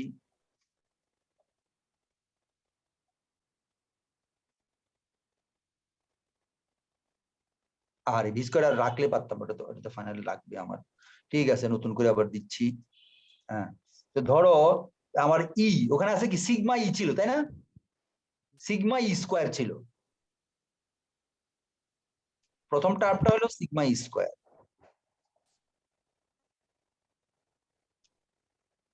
এখন তুমি ই ই জিনিসটা কি? ই হচ্ছে অ্যাকচুয়ালি ইর ইউনিটটি কি বলতো? ইর ইউনিট হচ্ছে volt per metre. Per metre. তাহলে ই স্কয়ার মানে কি? Volt square metre square per metre square. Very good. আর সিগমা হলো কন্ডাক্টিভিটি, সিমেন্স পার মিটার। এটা সিমেন্স পার মিটার, তাই না? জি স্যার। সিমেন্স পার মিটার, তাহলে এটা সিমেন্স পার মিটার। সিমেন্সের মধ্যে একটা মিটার ঢুকে আছে, তাহলে এটা সিমেন্স। এটাকে রেজিস্টিভিটি দিয়ে যদি লিখি তাহলে 1/r হচ্ছে তোমার কন্ডাক্টিভিটির উল্টা লেখা যায়। আমি ভুল লিখলাম কিনা? এই সিগমাকে 1/r দিয়ে যদি লেখো তাহলে এটা কন্ডাক্টিভিটির উল্টা হলো 1/r লেখা রেজিস্ট্যান্স। যাবে স্যার। জি স্যার। তাহলে কি জিনিসটা কি দাঁড়াচ্ছে দেখো, এটার সঙ্গে যদি মিলাও তাহলে ভি স্কয়ার বাই আর না? জি স্যার। ভি স্কয়ার আর জিনিসটা কি actually? Power power. Electric power. V square by R মানে হচ্ছে পাওয়ার। তাহলে এবার যদি পাওয়ার, এই যে পাওয়ার, উনি তো তাই বললেন এটা পাওয়ার। এই দেখো আমরা আবার যাচ্ছি ওখানে। এবার লেকচারে দেখো উনি বললেন এই যে ভি স্কয়ার বাই আর, এটা মানে হলো আর মানে কি? আর হলো রেজিস্ট্যান্স না? জি আর স্যার। হলো রেজিস্ট্যান্স, এই জন্য উনি এর নাম দিলেন ওহমিক লস। এই যে দেখো ওহমিক পাওয়ার ডিসিপেশন। যে কোনো সার্কিটে যদি রেজিস্ট্যান্স থাকে, তোমরা আমি ওই যে সময় পড়াই আসছিলাম এয়ার যখন পড়াইছিলাম ইলেকট্রোম্যাগনেটিক ওয়েভ ইম্পিডেন্স। হ্যাঁ ওয়েভ ইম্পিডেন্স যখন পড়াইছিলাম তখন বলছিলাম যে আর যেখানে থাকবে সেখানে তোমার কারেন্ট এবং কনজিউম হয় বলে ওটা পাওয়ার লস হয়। ওই পাওয়ারটা থার্মাল হিটিং, জৌল হিটিং আকারে, জৌল পাওয়ার আকারে লস হয়ে যায়। যত বেশি রেজিস্ট্যান্স থাকবে তত সার্কিটে তত লস বেশি। তাহলে এইটা আমাদের পাওয়ার ডিসিপেশন, এবং দেখো মাইনাস মানে হচ্ছে খরচ, লস। জি স্যার। ঠিক আছে, এবার দেখো সেকেন্ড টার্মে আসো। সেকেন্ড টার্মে কি লিখছেন? Second term and third terms in the right hand side, এই যে সেকেন্ড এন্ড থার্ড টার্ম, এগুলো হচ্ছে কি actually stored energy, electric stored energy. এনার্জিকে যখন আবার টাইম এই ডি বাই ডিটি দিয়ে যখন ডিফারেন্সিয়েট করা তখন ওই যে পাওয়ার,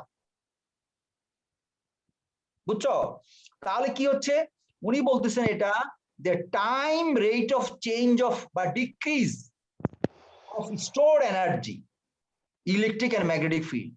ইলেকট্রিক এন্ড ম্যাগনেটিক ফিল্ডে যে স্টোরড এনার্জি ছিল সেটা কিন্তু কমে যাচ্ছে, minus change, rate of change.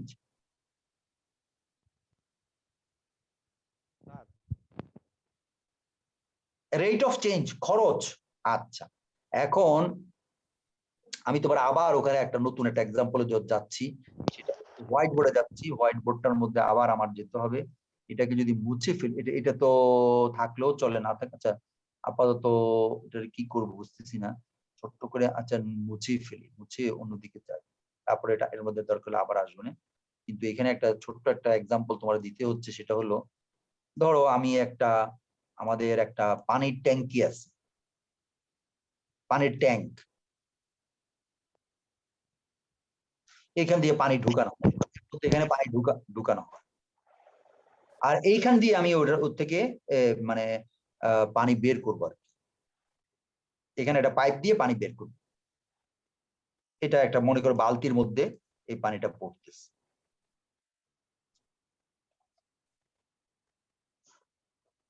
বাকেটের মধ্যে পানি পড়তেছে। তাহলে এখানে মনে করো রিজার্ভ, পানি রিজার্ভ এখানে এইটুকু আছে,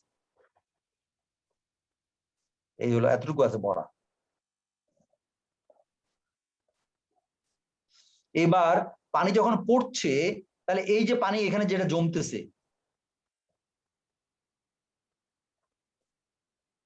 তাহলে এইখানে যে পানি কমলো, মনে করো এইটুকু কমলো, এইটুক পানি যে কমছে, এই পানিটা তুমি এইটুকু মাপলে একই হবে কিনা বলো তো? কতটুকু বাড়বে ওইখানে বিষয়? মানে বলছি এইটুকুর পরিমাণ, এইখানে এই যে এইটুকু, যেটুকু আমি অ্যারো দিয়ে রাখছি, ডাবল অ্যারো দিয়ে, এখানে যেটুকু জায়গা আছে, এই এরিয়ার যে পানিটা কমে গেছে এই স্টোর থেকে, স্টোরড পানি থেকে, স্টোর ট্যাঙ্কি থেকে যে পানি কমলো, সেই পানিটা আর এখানকার পানি এক সমান না? জি স্যার। পরিমাণে পরিমাণিত বলছি, পরিমাণিত এক সমানিত হওয়ার কথা। হ্যাঁ, যদি কোনো সিস্টেম লস থাকে, সিস্টেম লস, এই যে সিস্টেম লস দেখাচ্ছি এবার। মনে করে এখান দিয়া এই পাইপটা ভালো না, ঢিলা, এখান থেকে কিছু কিছু টিপ টিপ করে কিছু পানি পড়ে যাচ্ছে, লস। এটা বালতিতে পড়ে না, এটা বালতির বাইরে পড়ে যাচ্ছে।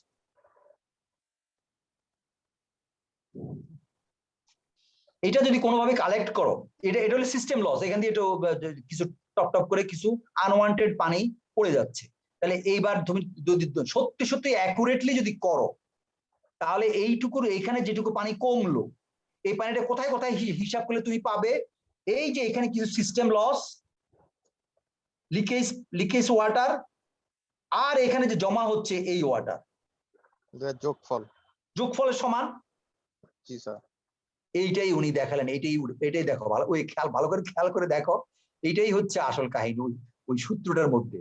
এটা ওর মাথায় যে কেমন করে ঢুকলো আমি জানি না, ওই নিউটনের মতো আর কি, যে সে কেমনে জানি এটা বুদ্ধি বাইর করলো, এবং পরে সে সবাই দেখাইলো, দেখেন ভাই এটা তো আসলে এটা একই জিনিস। এই দেখো, সে বললো কি স্টোরড এনার্জি কমছে, এইটুকু হলো সিস্টেম লস, ওহমিক লস। ওই দেখো, যেহেতু এটা ওই সিগমা আছে, সিগমা মানে 1/r, তার মানে এইটুকু আমার লস হয়ে যাচ্ছে আসলে, ওহমিক লস, এবং যে লিখছে ohmic power loss, ohmic power loss. আচ্ছা, আর এইটুকু স্টোরড এনার্জি কমছে, স্টোরড এনার্জি যদি কমে, এই কমাটা এটা সমান হবে না ই ক্রস এইচ এর সমান হবে না, এইটুকু সমান হবে না ই ক্রস এইচ, এখানকার বাম দিকে এইটুকু সমান।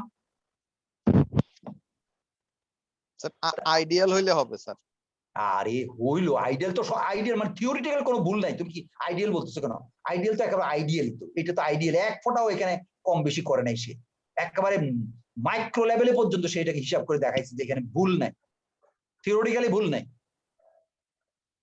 যেইটুকু কিছু লস হবে এখানে আর কিছু স্টোর এনার্জি কমবে, এই দুইটার যোগফল সমান হবে, এইখানে যে কমতেছে এখানে যে হচ্ছে এইটা, এইটা আসলে কি খেয়াল করে দেখো, এইটার মধ্যে পি পি এখন আসো, পি জিনিসটা কি, পি এর মধ্যে আসো, এখন আবার যেতে হচ্ছে আমার হোয়াইট বোর্ডে। পি আসলে কি দেখো,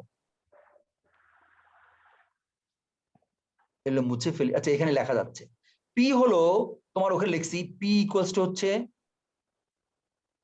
পি ভেক্টর ইকুয়ালস টু হচ্ছে ই ক্রস এইচ, তাই না? ফর্মুলা বের করলাম না, ই ক্রস এইচ। অনেক বড় হয়ে গেল ওরা এর মাথাটা। আচ্ছা ই ক্রস এইচ, এই দুটোই ভেক্টর কিন্তু ই ক্রস এইচ। এখন এই দেখো ইর ইউনিট কি, ইর ইউনিট হচ্ছে ভোল্ট পার মিটার, আর এই এইচ এর ইউনিট কি বলো না, ওয়েব দেখো গাদা, পারমিটার নাকি? Ampere per metre. তাহলে এবারে এই দুটোর যোগফল কি হবে, এটা মানে আসলে এটা ক্রস প্রোডাক্ট আর কি, কিন্তু প্রোডাক্ট তো dot product cross product both is the product, তাই তো? গুণফল। গুণফল তো গুণফল যদি হয় এটা গুণ করো, কি হয় গুণ করলে, ভিএ পুট করলে কি হবে, volt ampere per metre square. Volt ampere আর nothing but the watt. Volt ampere মানে হলো ওয়াট না, পড়ছো তো নাকি পড়ো নাই? পাওয়ারের ইউনিট ওয়াট। আর আমি আর এই দুইটা এম মিলে হচ্ছে মিটার স্কয়ার নাকি? জি স্যার।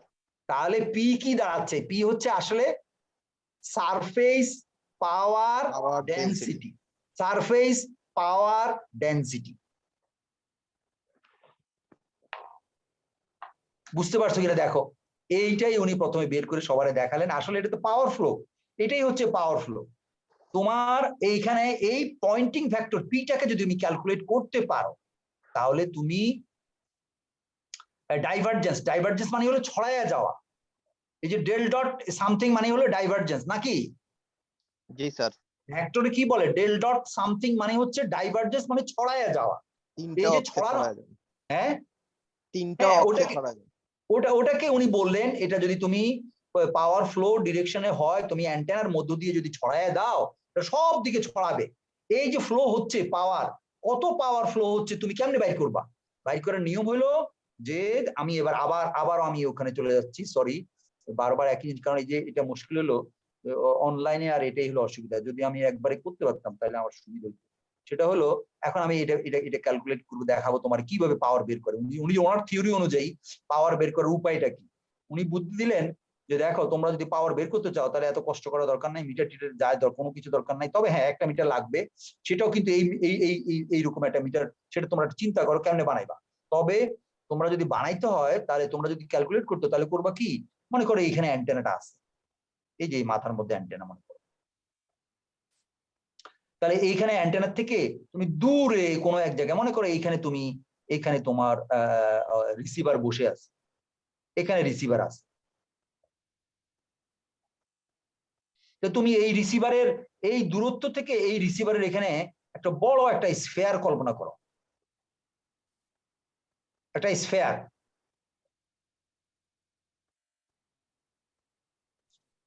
এবং এই স্ফেয়ারের যে একটা পার ইউনিট এরিয়া, এই 1 মিটার আর 1 মিটার, তাহলে এইটুকু এরিয়ার মধ্যে যেইটুকু পাওয়ার ইন্টারসেপ্ট করে সেইটুকু হচ্ছে আমার পি। দেখছো কি বাইর করলো? তাহলে এবার পুরা ইয়ার কি বলে এটাকে, পুরা স্ফেয়ারের পাওয়ার ইকুয়েশন আমরা জানি তো না, পুরো একটা স্ফেয়ার যদি হয় তাহলে স্ফেয়ারের সারফেস এরিয়া বের করার জন্য একটা কায়দা আছে না, কিভাবে জানো? স্যার 4 পাই আর স্কয়ার না? রাইট, 4 পাই আর স্কয়ার। এই তো স্ফেয়ারের এরিয়া তুমি জানো, তাহলে পুরো স্ফেয়ারের এরিয়া দিয়া, স্ফেয়ার এরিয়া এ দিয়া তুমি যদি এই পাওয়ারটাকে মাল্টিপ্লাই করো, তাহলে অ্যান্টেনা থেকে কত পাওয়ার মানে ডাইভার্জ হচ্ছে তুমি বের করতে পারবা না? পারবো। জি স্যার। এই থিওরিতে, এটা অ্যান্টেনা থিওরি চলছে আজকাল, আজও এটাই করা হয়, একদম ক্রুড ওয়েতে এইভাবে বের করা হয়। তারপরে পরেরটা পরে দেখবা, ও গ্রামীণ অথবা রবি অথবা টেলিটক, এরা দেখবা মাঝে মাঝে ছোট্ট একটা মিটার এখন বের হয়ে গেছে, এই সমস্ত মিটার মানে পার ইউনিট এরিয়াতে কত পাওয়ার মেজার করা যায়, এরকম একটা যন্ত্র বের হয়েছে।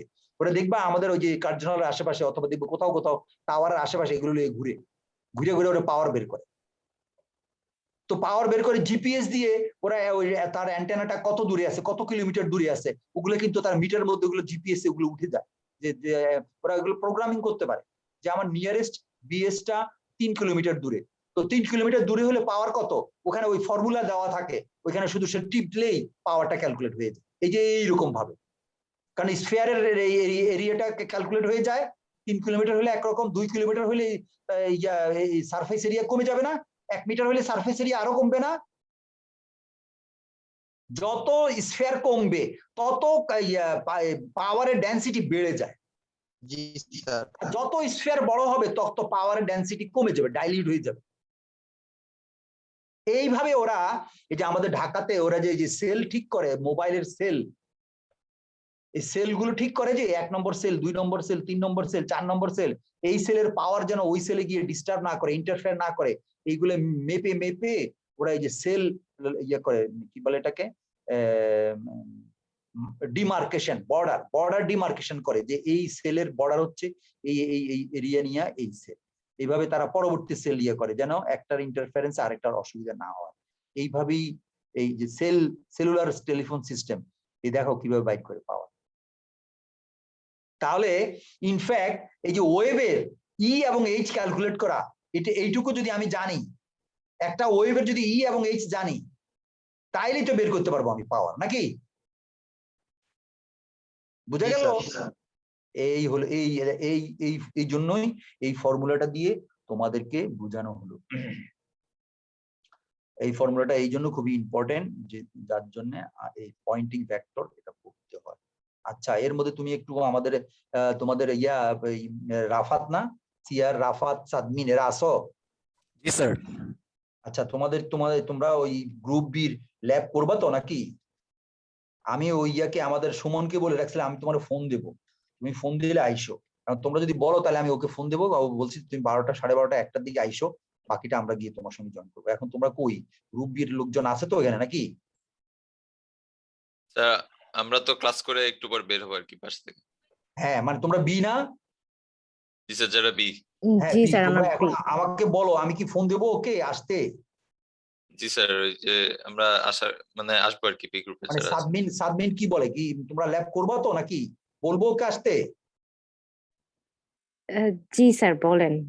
তাহলে তো আমি বলতে হয়, কারণ ও বলছে স্যার আমাকে ফোন দিয়ে জানাবে। আচ্ছা ঠিক আছে, আমি তাহলে ওর একটু সময় নিচ্ছি, তাহলে যদি আবার ও বলে যে আমরা ফোন দিল না, আমি অন্য কাজে চলে যাবে, তাহলে আর আবার ওর ধরা যাবে না। এই জন্য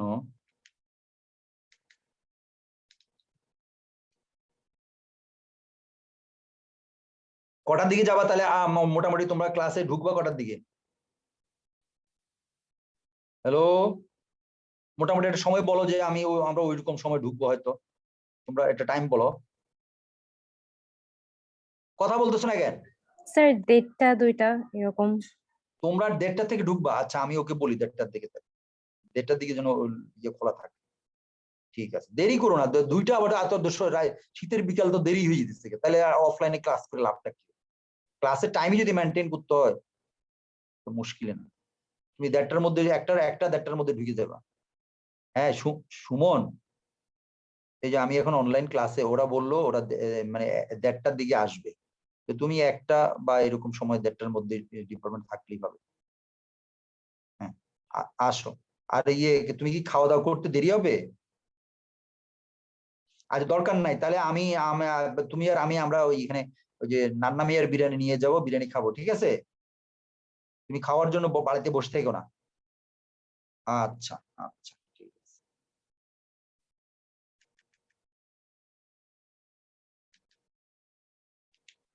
আচ্ছা হ্যাঁ, তাহলে কি হলো, পাওয়ার বের করবো। দেখো যে এটাকে উনি বললেন power, this is nothing but the power flow. এই যে দেখো, is known as the pointing form or differential form of the pointing theorem। এই যে ইকুয়েশন 11 হচ্ছে, এই যে এটা হচ্ছে তোমার equation 11 is known as the point form or differential form of pointing theorem।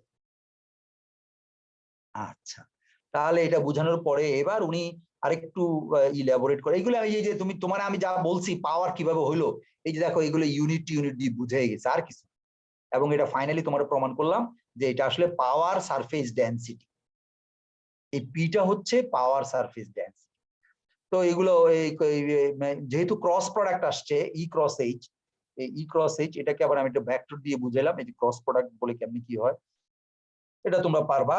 এখন আসো, এটাকে উনি ভলিউম দিয়ে এখন ইন্টিগ্রেট করে দেখালেন এবং ওই সারফেসের সঙ্গে যে রিলেটেড সেই ইকুয়েশনটাও এই যে 9.14 এটা দেখাইছেন। এই যে এটাকে যদি সারফেসে করো তাহলে এই যে পাওয়ারের টোটাল সারফেসের মধ্যে যে পাওয়ারটা সেটা এই ভলিউমের মধ্যে যে পাওয়ারটা তার মধ্যে একই। এই একটা ভলিউম নিয়ে উনি বুঝাইলেন, এই ভলিউম নিয়ে বুঝাইলেন, ফলে হ্যাঁ হ্যালো, এই ভলিউম একটা ভলিউমের মধ্যে কিভাবে হয় কেমনে হয় তার সারফেস, ভলিউমের সারফেস, টোটাল সারফেস এরিয়া এবং ডিএস এগুলো ক্যালকুলেট করা, এখান থেকে টোটাল পাওয়ার বের করা, এইগুলো আর কিছু না, এগুলো একটা উপায়, প্রসেস। কিন্তু ওই এইভাবে লেখাটা, এই যে এইভাবে লেখাটা যদি ইন্টিগ্রাল ফর্মে লেখো তাহলে ওখানে বলা হয় যে integral form of Poynting vector. আগে দেখাইছিলাম ডিফারেন্সিয়াল ফর্ম, এটা হলো ইন্টিগ্রাল ফর্ম। এই দুইটাই হচ্ছে কিন্তু ইনস্ট্যান্টেনিয়াস ফর্মে বের করার উপায়, ইনস্ট্যান্টেনিয়াস ফর্মে পাওয়ার বের করার উপায়। এগুলো আর কিছু না, এগুলো সাধারণ ডেসক্রিপশন বোঝানোর জন্য এগুলো করছি। আচ্ছা, এখন ইনস্ট্যান্টেনিয়াস যেহেতু পাওয়ার, এখানে আমি তো এই ইনস্ট্যান্টেনিয়াস পাওয়ার তো আমার কোনো কাজে লাগবে না, আমার লাগবে অ্যাভারেজ পাওয়ার, যেটা আমি ডিসি পাওয়ারের সঙ্গে কম্পেয়ার করতে পারি। তো অ্যাভারেজ পাওয়ার কিভাবে বের করা হয়, এটা একটা ফর্মুলা তোমার দিয়ে রাখলাম, দেখাইলাম যে আমরা অ্যাভারেজ করি একটা পুরো টাইম পিরিয়ডে, ওটাকে ইন্টিগ্রেট করে 1/t দিয়ে ভাগ করে অ্যাভারেজ করি। অ্যাভারেজ পাওয়ারটাই আমার ডিসি পাওয়ারের সমান। অতএব পাওয়ার যখন ক্যালকুলেট করা হয় তখন আমার অ্যাভারেজ নিতে হবে, টাইম অ্যাভারেজ। এটা এক্সাম্পল দিয়ে বুঝাইলাম। ই যদি এরকম হয়, এইচ যদি এরকম হয়, ই হচ্ছে মাইনাস ওয়াই এর দিকে, ই হচ্ছে মাইনাস ওয়াই এর দিকে, আর এক্স হচ্ছে প্লাস এক্স এর দিকে, মানে একটু ব্যতিক্রম করে বুঝাইলাম। আর এখানে কস অফ ওমেগা টি, আমি এটা বলছি ইনস্ট্যান্টেনিয়াস ফর্ম যে বুঝাইলাম, এইটা ইনস্ট্যান্টেনিয়াস ফর্মে এই জন্য দেখো এখানে এই ওমেগা টি, এই যে ওমেগা টি, এই টাইম কিন্তু আলাদা করা হয় নাই, টাইম ফর্মে কিন্তু এটার সঙ্গে ঢুকে আসছে, ফলে এটা ইনস্ট্যান্টেনিয়াস। এবং ইটা দেখো উপরে, ইর উপরে কিন্তু যে সাইনোসোডিয়াল সাইন দেওয়া আছে, এইটা কিন্তু তাই। এবং জেড টি, এবং এগুলো ক্যালকুলেট করার জন্য এই যে বলছে ইনস্ট্যান্টেনিয়াস পয়েন্টিং ভেক্টর বের করার জন্য ই ক্রস এইচ বাইর করো, অ্যাভারেজ পাওয়ার বের করো, এগুলো আমি এখানে দেখাইছি অঙ্ক করে। এগুলো তোমার এক্সাম্পল হিসেবে করবা, করলে পরে তোমার পরীক্ষায় এগুলো আসতে পারে, কারণ থিওরির সঙ্গে একটা অঙ্ক থাকবে। এই অঙ্কগুলি করে এই ইনস্ট্যান্টেনিয়াস পাওয়ার পরে আমরা ই ক্রস এইচ বাইর করলাম, ই ক্রস এইচ এর মধ্যে আসলো এটা। তো এখানের মধ্যে খেয়াল করো, লক্ষ্য করো যে এখানের যে পাওয়ার ফ্লো ডিরেকশন সেটা কোন দিকে, মাইনাস জেড ডিরেকশন। যেহেতু আমার ইলেকট্রিকটা মাইনাস ওয়াই এর দিকে, এই জন্য পাওয়ার ফ্লোটা হচ্ছে মাইনাস জেড ডিরেকশন। এখন সেটাকে আবার এটাকে না প্লাস জেড এর দিকে দেখা যাচ্ছে, দুইটা মাইনাস করে আবার প্লাস হয়ে গেছে। আচ্ছা, এটাকে পরে প্লাসে চলে আসছে, মাইনাস জেড ডিরেকশন থেকে মাইনাস হলে এটা আবার ই আবার মাইনাস, ই আবার মাইনাস বলে দুটো মাইনাস করে জেড ডিরেকশনে। তার মানে এটা জেড ডিরেকশনে পাওয়ার ফ্লো হচ্ছে, এবং সেটা হচ্ছে cos square term. Cos square term হচ্ছে এটা, এবং কস স্কোয়ার টার্মে যদি পাওয়ারটা হয়, কস স্কোয়ারকে প্লট করলে এরকম হবে। কস করলে কস প্লাস মাইনাসে থাকে, তাই না? কস ফাংশন কখনো +1 কখনো -1, কিন্তু কস স্কোয়ার করলে সব কিন্তু পজিটিভ হয়ে যাবে, এই যে সব জেরোর উপরে। তো এখন এটা যদি কস স্কোয়ার পাওয়ার, এটার থেকে অসিলেটিং পাওয়ার, এখান থেকে অ্যাভারেজ পাওয়ার বের করতে হবে, এবং অ্যাভারেজ পাওয়ার বের করে এই যে সেই formula P average 1/t 0 to t এইভাবে করে আমরা অ্যাভারেজ পাওয়ার বের করি। এবং সেটা যদি অ্যাভারেজ করো তাহলে দেখা যায় এই টার্মটা থাকে, এবং সেটা বের করার জন্য এখানে করছি আমি এই কস স্কোয়ারকে আমি ওই আমাদের ট্রিগোনোমেট্রিক ফর্মে ভাঙাইছি, ট্রিগোনোমেট্রিক ফর্মে, ট্রিগোনোমেট্রিক সূত্র দিয়ে। এই কস স্কোয়ার ট্রিগোনোমেট্রিক সূত্র দিয়ে যদি ভাঙাই তাহলে কি হয়, 1 প্লাস কস টুয়াইস থিটা এভাবে লেখা যায়। তাতে বোঝা গেল কি যে এই কস ফাংশনটার ভিতরে একটা টার্ম আছে কনস্ট্যান্ট, আর একটা আছে ডাবল ফ্রিকোয়েন্সিতে সে কিন্তু অসিলেট করছে, ডাবল ফ্রিকোয়েন্সিতে।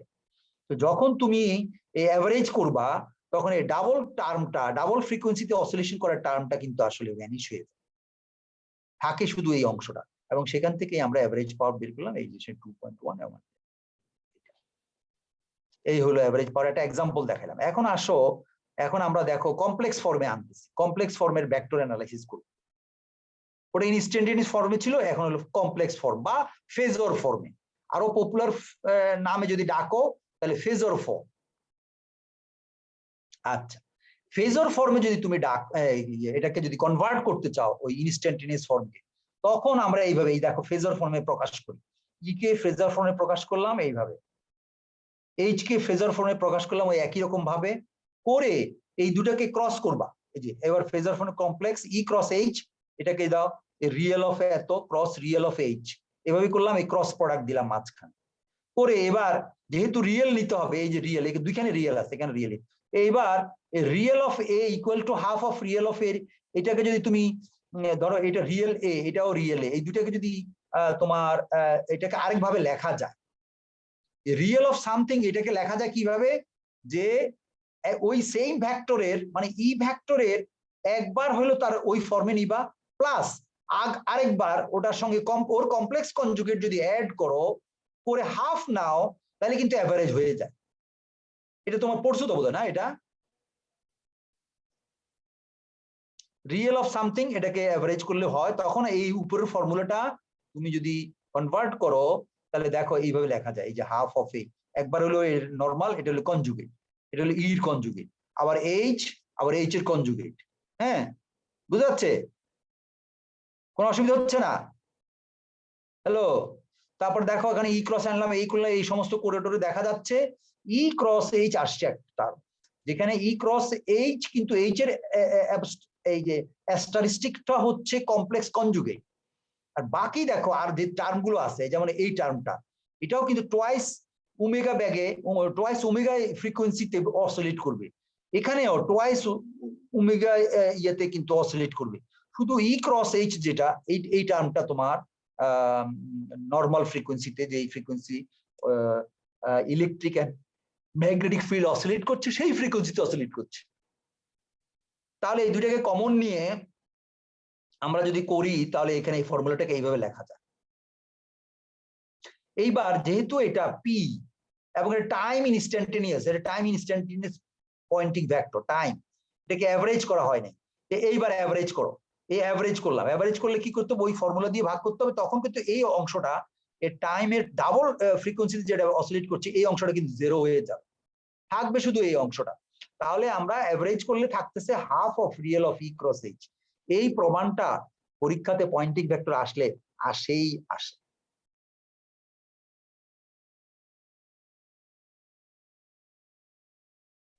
স্যার বলো।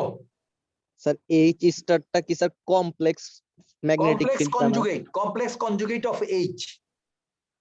আচ্ছা, তার তাহলে মানে স্যার তোমার যদি ফর্মুলায় তোমার একটা এক্সাম্পল দিয়ে বুঝাই, যেমন এই এক্সাম্পলের মধ্যে এই এইচ দেওয়া আছে হলো এইটা, এটার কমপ্লেক্স কনজুগেট নিবার, কমপ্লেক্স মানে কনজুগেট। যে সাইন পার্টটা নিব। হ্যাঁ হ্যাঁ, জানো এখানে তো আমরা এটাকে ধরো, এই যে এটা কিন্তু আমরা কমপ্লেক্স কনজুগেট ভাঙাইছি আলাদা ভাবে, এই যে ই টু দি, মানে ইলেকট্রিক দিয়ে বুঝাই না, ইলেকট্রিক দিয়ে বুঝাই। এখানে এই যে এটা হলো ফেজার অংশ, আর এটা হলো টাইমের অংশ। কমপ্লেক্স কনজুগেট মানে হলো এই টাইম অংশটা কিন্তু তোমার তখন ইয়ে হয়ে যাবে, ওই প্লাস থাকলে মাইনাস হয়ে যাবে, এরকম আর কি। আচ্ছা স্যার, প্লাস আমার থাকলে মাইনাস হয়ে যায়, এই যে এটা এখানে দেখাইছি তো, দেখো এই যে ই, এই হচ্ছে রিয়েল অংশটা, এর কমপ্লেক্স কনজুগেট দেখো, এই অংশটারও কমপ্লেক্স নিতে হবে, এই দেখো স্টার দিচ্ছি, স্টার স্টিক, তাই না? এই যে ই যে ফেজরেরও আমি কমপ্লেক্স কনজুগেট দিছি, ই টু দি পাওয়ার যে ওমেগা টি, তারও কিন্তু কমপ্লেক্স কনজুগেট দিছি। ওখানে কিন্তু কমপ্লেক্স কনজুগেট এটার উল্টা হবে, যেমন এখানে প্লাস, এখানে হইছে মাইনাস। স্যার রিয়েল পার্টের ভিতর কমপ্লেক্স কনজুগেট ঢুকলো যে, ওইটা বুঝি নাই আসলে। কোনখানে? ওই যে এই তো half of real part of 9.2 sir, 9.2, 20 9.20। 9.20, 9.20 মানে 20। জি স্যার। 9.20, হ্যাঁ 9.20, হ্যাঁ বলো। স্যার এই যে half of real part of E cross H star, sir কোথেকে ইলেকট্রিক, আসলো? ওই যে স্যার উপরে 9.17। হ্যাঁ, এই যে ইকুয়েশনটা 9.18 কে যদি তুমি অ্যাভারেজ করো, অ্যাভারেজ করলে এটা তো কনস্ট্যান্ট টার্ম, তাই না? এখানে কোনো টি তো নাই, তুমি যে ইয়া করবা, ইন্টিগ্রেট করলে এই অংশটা তো তোমার মানে কি হবে, শুধু টি আসবে, ডিটি কে ইন্টিগ্রেট করবা, ডিটি কে ইন্টিগ্রাল টি আসবে না। ও স্যার, আমি ভাবছি স্যার এইচ এর ভিতর যে আছে স্যার কমপ্লেক্স পার্ট আছে। এইটুকু এটা এখানে দুইটা ইন্টিগ্রেশন তো, আরে এই একটা ইন্টিগ্রেশন প্লাস এই আর একটা ইন্টিগ্রেশন, দুইটা ইন্টিগ্রেশন হবে তো যখন তুমি অ্যাভারেজ করবা। এই যে এই ইন্টিগ্রেশনটা, এই ইন্টিগ্রেশনের মধ্যে তুমি পির ভ্যালু বসাইবা, বসাইলে পরে এই একটা ইন্টিগ্রেশন আর এই একটা ইন্টিগ্রেশন, প্রথম ইন্টিগ্রেশনটা করা যাবে আর এই দ্বিতীয় ইন্টিগ্রেশনটা জিরো হয়ে যাবে। জি স্যার। ওইটাই হলো এইটা আর কি।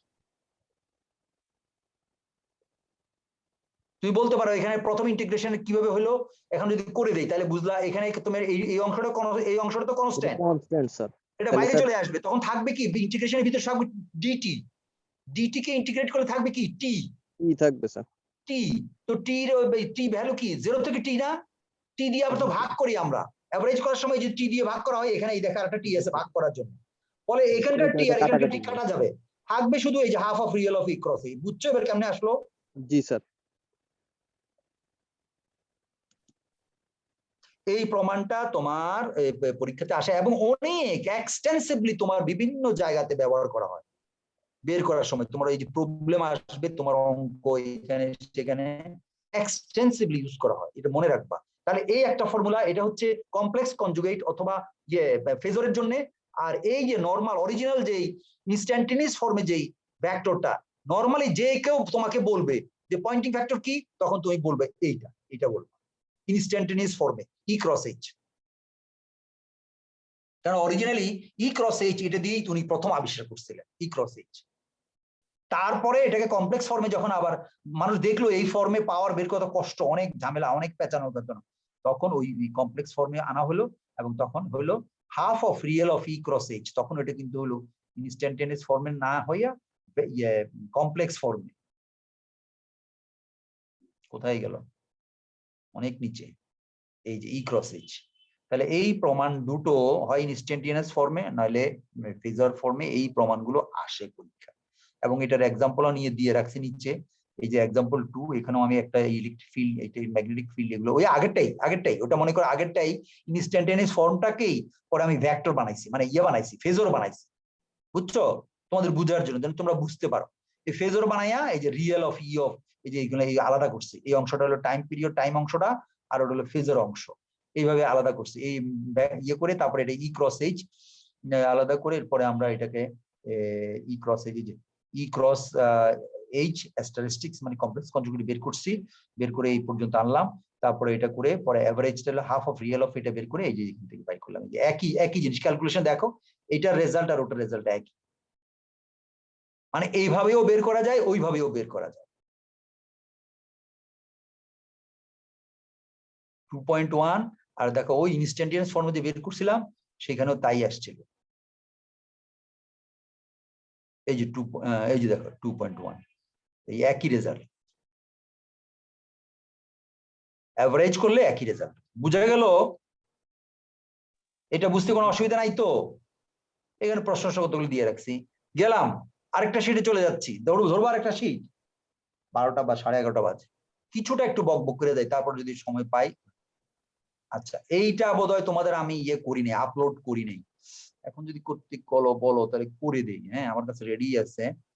কোথায় ঢুকতে হবে? এখানে গিয়ে করে দেই একটু, স্টপ করলাম, এটাকে ছোট করলাম। আচ্ছা, এখানে করতে হবে অ্যানাউন্স সামথিং টু স্টুডেন্ট।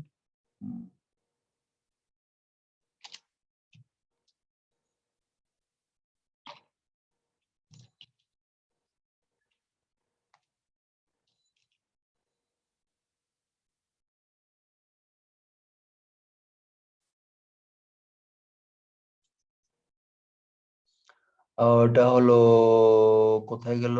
এটা 9, 10 এবং এটা হচ্ছে গেল ওটা ওখানে না, ওটা অন্য জায়গাতে আছে। তাহলে আমি ক্যান্সেল করি, এটা আয়না নেই, আগে এখানে আনা হয় নাই, এটা এখানে ভিতরে রয়ে গেছে। এখানে হলো 11।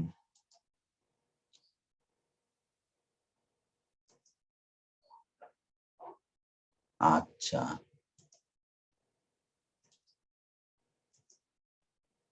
ঠিক আছে, ব্রাউজ, এবার 11।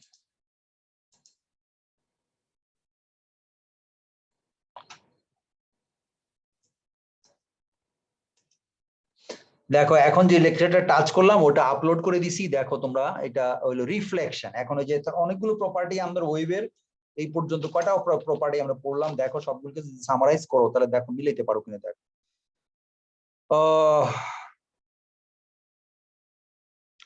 আচ্ছা, দুই একটা প্রপার্টি কেউ কি ইয়ে করতে পারবা, মানে সামারাইজ করতে পারবা? মনে আছে কিছু? আমি তো বুঝতে পারছি না, কিছুটা যদি আমার সঙ্গে শেয়ার করো তাহলে বুঝবো যে তোমরা।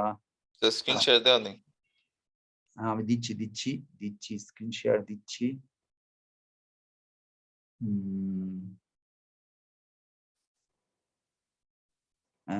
এটাই তো না? আচ্ছা, তাহলে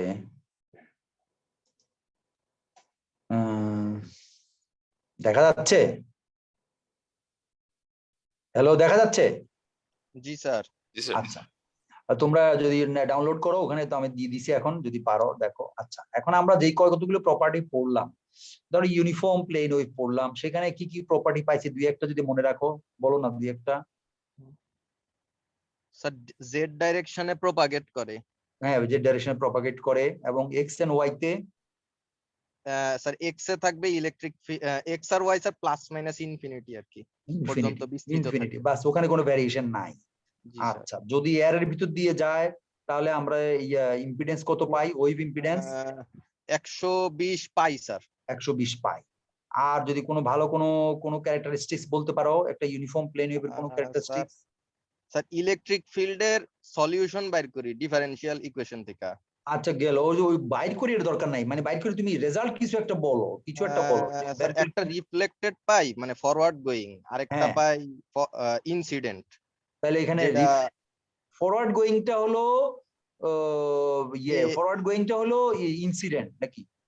আর রিফ্লেক্টর হচ্ছে ব্যাকওয়ার্ড গোয়িং ওয়েভ নাকি?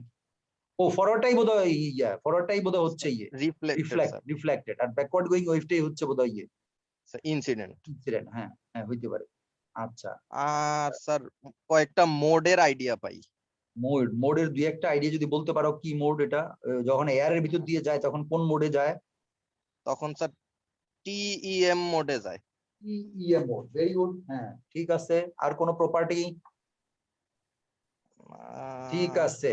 হ্যাঁ, ইলেকট্রিকের মধ্যে বললাম না, কোনো ফেজ ডিফারেন্স থাকে না, প্রত্যেককে সেম ফেজে থাকে এবং একটা আরেকটার পারপেন্ডিকুলার থাকে। পারপেন্ডিকুলার থাকে, সেইটা, প্রপাগেশনও পারপেন্ডিকুলার। হ্যাঁ, প্রপাগেশনও পারপেন্ডিকুলার দিকে থাকে। এগুলো যা বলছি, আর কিছু? তারপরে চলে আসো, থ্রি ডিমেনশনাল ওয়েভ বুঝাইছিলাম আমি। প্লেন ওয়েভ, তখন আর একটা ইউনিফর্ম দরকার নাই, প্লেন ওয়েভ। প্লেন ওয়েভের মধ্যে আরবিট্রারি যে কোনো ডিরেকশনে যেতে পারে, তখন তার এই ডিরেকশন ওই ডিরেকশন সবই থাকে, তাই না? জি স্যার। সেখানে যে কম্পোনেন্ট গুলো, x component, y component, z component, সেগুলোকে আমরা কিভাবে সলিউশন বের করে সেটাও দেখাইছি না? জেনারেল ভাবে একটা প্লেন ওয়েভের কিভাবে প্লেন ওয়েভকে রিপ্রেজেন্ট করে ম্যাথমেটিক্যালি দেখাইয়া সেটারও আমরা দেখালাম। আচ্ছা, তারপরে চলে আসছি যে প্লেন ওয়েভ যখন যায় তখন ওয়েভ প্রপাগেশন এবার কন্ডাক্টরের ভিতর দিয়ে হইলে একরকম, এয়ারের ভিতর দিয়ে হলে একরকম, এরকম ভাবে কতগুলো দেখাইলাম wave propagation in different medium. আচ্ছা, যখন ডিফারেন্ট মিডিয়ামের ভিতর দিয়ে যায় তখন কিন্তু তারা তাদের ওরিয়েন্টেশন চেঞ্জ করে, এবং সেটাকে বুঝাইছি পোলারাইজেশন। এবং পোলারাইজেশনটাই হচ্ছে ইলেকট্রিক ফিল্ডের ডিরেকশন। আমাদের মনে রাখতে হবে ইলেকট্রিক ফিল্ডের ডিরেকশনটা যদি তুমি মনে রাখতে পারো, বাইর করতে পারো, এবং ওইভাবে তার যদি ওয়েভটাকে আগে ডিক্লেয়ার করে দাও যে এটার এক্স পোলারাইজড ওয়েভ, এটা ওয়াই পোলারাইজড ওয়েভ, বা এটা হরাইজন্টাল পোলারাইজেশন, বা এটা ভার্টিক্যাল পোলারাইজেশন, অথবা আরো জেনারেল ভাবে এটা সার্কুলার, এটা ইলিপ্টিক্যাল, এরকম কিছু যদি বলে দাও তো অ্যান্টেনাটা সেট করতে সুবিধা। আচ্ছা, এটার পরে হয়ে গেল এই পোলারাইজেশনের পরে পড়লাম আমরা বাউন্ডারি কন্ডিশন, যে যখন এই ওয়েভটা কোনো একটা বাউন্ডারিতে এসে লাগবে, তখন তার মানে ভ্যালুটা কত হয়, কিভাবে বের করে? যখন একের অধিক মিডিয়াম পার হইতে থাকে সে, তখন এই ইন্টারফেসের মধ্যে তার কিভাবে তার পরিবর্তন হয়, এটা বোঝানো হয়েছে এই বাউন্ডারি কন্ডিশন দিয়ে। অনেক কিছু বুঝাবো। আর এর মধ্যে আরো কিছু বুঝেছিলাম, আরো কিছু আমার মনে নাই, এর লেকচার গুলো কোথায় যে কি হয়ে গেছে, অনেকগুলো লেকচার ফাঁকে চলে গেছে। আচ্ছা, আজকে আসতেছি যে যখন ওয়েভটা কোথায় গিয়ে নক করে, কোথাও গিয়ে বাধা প্রাপ্ত হয়, তখন কি অবস্থা হবে সেইটাই আমরা বলবো রিফ্লেকশন। বুঝা গেল? জি স্যার। এই যে রিফ্লেকশন অফ ইলেকট্রোম্যাগনেটিক ওয়েভ, এটা তোমার এখানে আমরা বেশ নরমাল, আচ্ছা এখন হলো কি, ধরো এই তো একটা বাউন্ডারি আছে, এই বাউন্ডারিতে এসে যদি ওয়েভটা যদি একদম স্ট্রেট 90 ডিগ্রিতে এসে পড়ে, তখন এটাকে বলবো নরমাল ইনসিডেন্ট। নরমাল ভাবে পড়ছে, নরমাল ইনসিডেন্ট। এবং রিফ্লেক্টেড ওয়েভটা এরকম ভাবে আমরা নরমাল ভাবেই যাব। বুঝতেছো আমি কি বললাম? আরেকভাবে হতে পারে যে ওয়েভটা, ইনসিডেন্ট ওয়েভটা একটু একটু একটু বাঁকা হয়ে আসতে পারে, একটু ইনক্লাইন্ড অবস্থায় এসে আবার একটু রিফ্লেক্টেড ওয়েভটা যাবে, তখন এটাকে আমরা এটাকে বলবো ইনক্লাইনেশন বা ইনক্লাইন নরমাল অবলিক ইনসিডেন্ট। এই অবলিক ইনসিডেন্ট ভাবেও আসতে পারে, নরমাল ভাবেও আসতে পারে। এই নরমাল, বলো স্যার আমরা ওই যে একটু রেডি হয়ে বের হতে হবে, তো আমরা যদি ল্যাবে আসি তাহলে দেরি হয়ে যাবে, ক্লাস একটু লম্বা। আচ্ছা ঠিক আছে, এখন কটা, 12টা বেজে গেছে না? জি স্যার। 12টা বেজে যাচ্ছে প্রায়, একটু 10-15 মিনিট একটু কিছু একটু বলে যাই, তারপরে দেখা যাবে, খুব একটা বেশি কষ্ট হবে না। একটু যদি একটু সময় দাও, 10টা মিনিট দেরি করি, ধরলাম যখন একটু কিছু করি। নরমাল যখন ইনসিডেন্ট হবে তখন এই বাউন্ডারিটা, এই ইন্টারফেসটা, এটার কোন মিডিয়াম, এই দিকের মিডিয়াম, বাম দিকের মিডিয়ামটা কি, ডান দিকের মিডিয়ামটা কি, তার উপর ডিপেন্ড করে মানে এখানকার ওয়েভের প্রপার্টি চেঞ্জ হয়ে যায়। মানে এটা মিডিয়াম 1 ধরো আর এটা মিডিয়াম 2 ধরো। মিডিয়াম 1 এ incident wave, reflected wave both থাকে, কিন্তু মিডিয়াম 2 তে ট্রান্সমিশন ওয়েভ হতে পারে, যদি ট্রান্সমিট করে তাহলে ট্রান্সমিটেড ওয়েভ। এটা একটা জেনারেল ভাবে আমরা ধরি যে তিনটার মধ্যে দুটো থাকে এক মিডিয়ামে আর একটা থাকে আর। আচ্ছা যদি, আচ্ছা তা যদি হয় তাহলে এইভাবে অ্যানালাইসিসটাও আমরা নরমাল এবং অবলিক দুই ভাগে ভাগ করব। তো নরমাল ইনসিডেন্ট সম্বন্ধে এখানে বলা আছে, তখন এটা যদি ধরো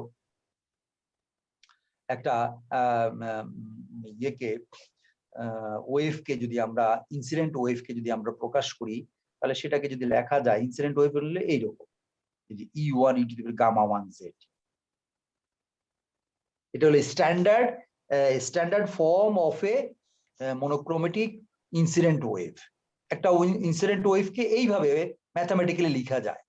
তুমি সলিউশন পাইছো না? এটা এরকম সলিউশন ছিল তো, আমার মনে হয় আমরা পাইছিলাম সলিউশন। আচ্ছা তাহলে এই যদি আমার ইনসিডেন্ট ওয়েভ হয়, তাহলে ম্যাগনেটিক ফিল্ড আমরা পাবো কিভাবে? ম্যাগনেটিক ফিল্ড পাওয়া যায়, এই দেখো একই ইকুয়েশন, এখানে যদি এইচ লিখি আর এখানে এইচ, ই কে যদি ইটা দিয়ে ভাগ করে দেই, ইটা হলো ওয়েভ ইম্পিডেন্স, তাহলে কিন্তু ম্যাগনেটিকের ইয়েটা পেয়ে যাবে। এই দেখছো ইটা কত কাজে লাগে? হ্যাঁ, তাহলে এই ইটা হলো ওই মিডিয়ামের ইম্পিডেন্স। এই যে এইখানে এই মিডিয়ামের ইম্পিডেন্স হলো ইটা 1 মনে করো, এই মিডিয়ামের ইম্পিডেন্স মনে করো ইটা 2, ইটা 1 ইটা 2 এইভাবে। তাহলে ইটা 2 দিয়ে ভাগ করে এইচ পেলাম, এটা হলো ইনসিডেন্ট ওয়েভ। এবার রিফ্লেক্টেড ওয়েভকে তুমি ম্যাথমেটিক্যালি যদি প্রকাশ করো, তাহলে হবে কি, ইনসিডেন্ট ওয়েভ যদি মাইনাস গামা 1 জেড হয়, তাহলে রিফ্লেক্টেড হবে প্লাস গামা 1 জেড, যেহেতু উল্টা ফেজ 180 ডিগ্রি ফেজ শিফট। বুঝা যাচ্ছে? নরমালি ইনসিডেন্ট ওয়েভকে আমরা E to the power minus gamma Z দিয়ে যদি রিপ্রেজেন্ট করি, তাহলে রিফ্লেক্টেড ওয়েভকে করব E to the power plus gamma 1 Z, এবং এইচ কেও ওইভাবে লিখব। শুধু দেখো এখানে রিফ্লেক্টেড এবং ইনসিডেন্ট বোঝানোর জন্য আমি ই এবং এইচ এর উপরে একটা আই দিয়ে গেছি, আর রিফ্লেক্টেড এর ই এবং এইচ এর উপরে আর দিয়ে গেছি, তার মানে এটা রিফ্লেক্টেড ওয়েভ। একইভাবে ট্রান্সমিটেড ওয়েভ যদি হয়, ট্রান্সমিটেড ওয়েভ যদি, স্যার মাইনাসটা কি স্যার সামনে হবার কথা না স্যার? এটা এখানে স্যার মানে ডাইরেকশন উল্টা হবে না স্যার, দিকে তো হবে না। না না, মাইনাস মানে তুমি কি বলতেছো? এই অ্যামপ্লিটিউডের ওখানে ইয়ে হবে, মাইনাস হবে? জি স্যার, মানে ভেক্টরটা নেগেটিভ দিকে যাবে না রিফ্লেক্ট হওয়ার পর? না, প্রপাগেশন ডিরেকশনটা কোন দিকে সেটা হলো সলিউশনের মধ্যে তোমার, এইটা হলো অসিলেশন, এটা হলো তোমার ইয়ে অ্যামপ্লিটিউড। আসল ওয়েভটা হচ্ছে এইটা হলো রিয়েল ওয়েভ। এর ভিতরে তুমি কস সাইন এইটা সেটা, এটা ওয়েভ আসলে। আইটা আবার রিফ্লেক্টেড হলো। হ্যাঁ না ঠিক আছে সেটা আরেক জিনিস, কিন্তু এই ওয়েভটা কোন দিকে ওয়েভটা যাচ্ছে সেটা কিন্তু ওর ই টু দি পাওয়ার সাইন দিয়ে বোঝা যায়। E to the power sign minus Z মানে হচ্ছে এটা উল্টা দিকে যাচ্ছে, আর প্লাস মানে হচ্ছে প্লাসের দিকে যাচ্ছে। এখন জেড এখানে এই যে জেড জেড ইনসিডেন্ট ওয়েভকে যদি তুমি, এটা হলো ইনসিডেন্ট ওয়েভ, যদি প্লাস ডিরেকশনটা এইভাবে ধরো মাইনাস ধরো, তাহলে উল্টা দিকটা হবে তার মাইনাস। ও আচ্ছা আচ্ছা আচ্ছা, যেই পথে আসছে মানে ওই পথে আমি আবার back ধরো হবে। এটা ইনসিডেন্ট ওয়েভকে minus Z minus gamma 1 Z এই ফেজ দিয়ে যদি ডিনোট করি, ঠিক তার উল্টা ফেজ দিয়ে ডিনোট করতে হবে রিফ্লেক্টেডটা। বুঝা গেল? জি স্যার। তাহলে এখানে এখানে প্লাস কেমনে কেমনে হলো, আসলে আসলে একটা মাইনাস অরিজিনাল ছিল, এই মাইনাসটা তারে আবার মাইনাস করছি, জি স্যার। যার জন্য এটা পজিটিভ হয়ে গেছে। এইভাবে ট্রান্সমিটেডটা কিন্তু একই স্টাইলে হবে, ট্রান্সমিটেডটা হবে ই টু দি পাওয়ার ওই শুধু গামা 1 এর জায়গায় গামা 2 হবে, কারণ এটা ট্রান্সমিট হচ্ছে মিডিয়াম 2 তে।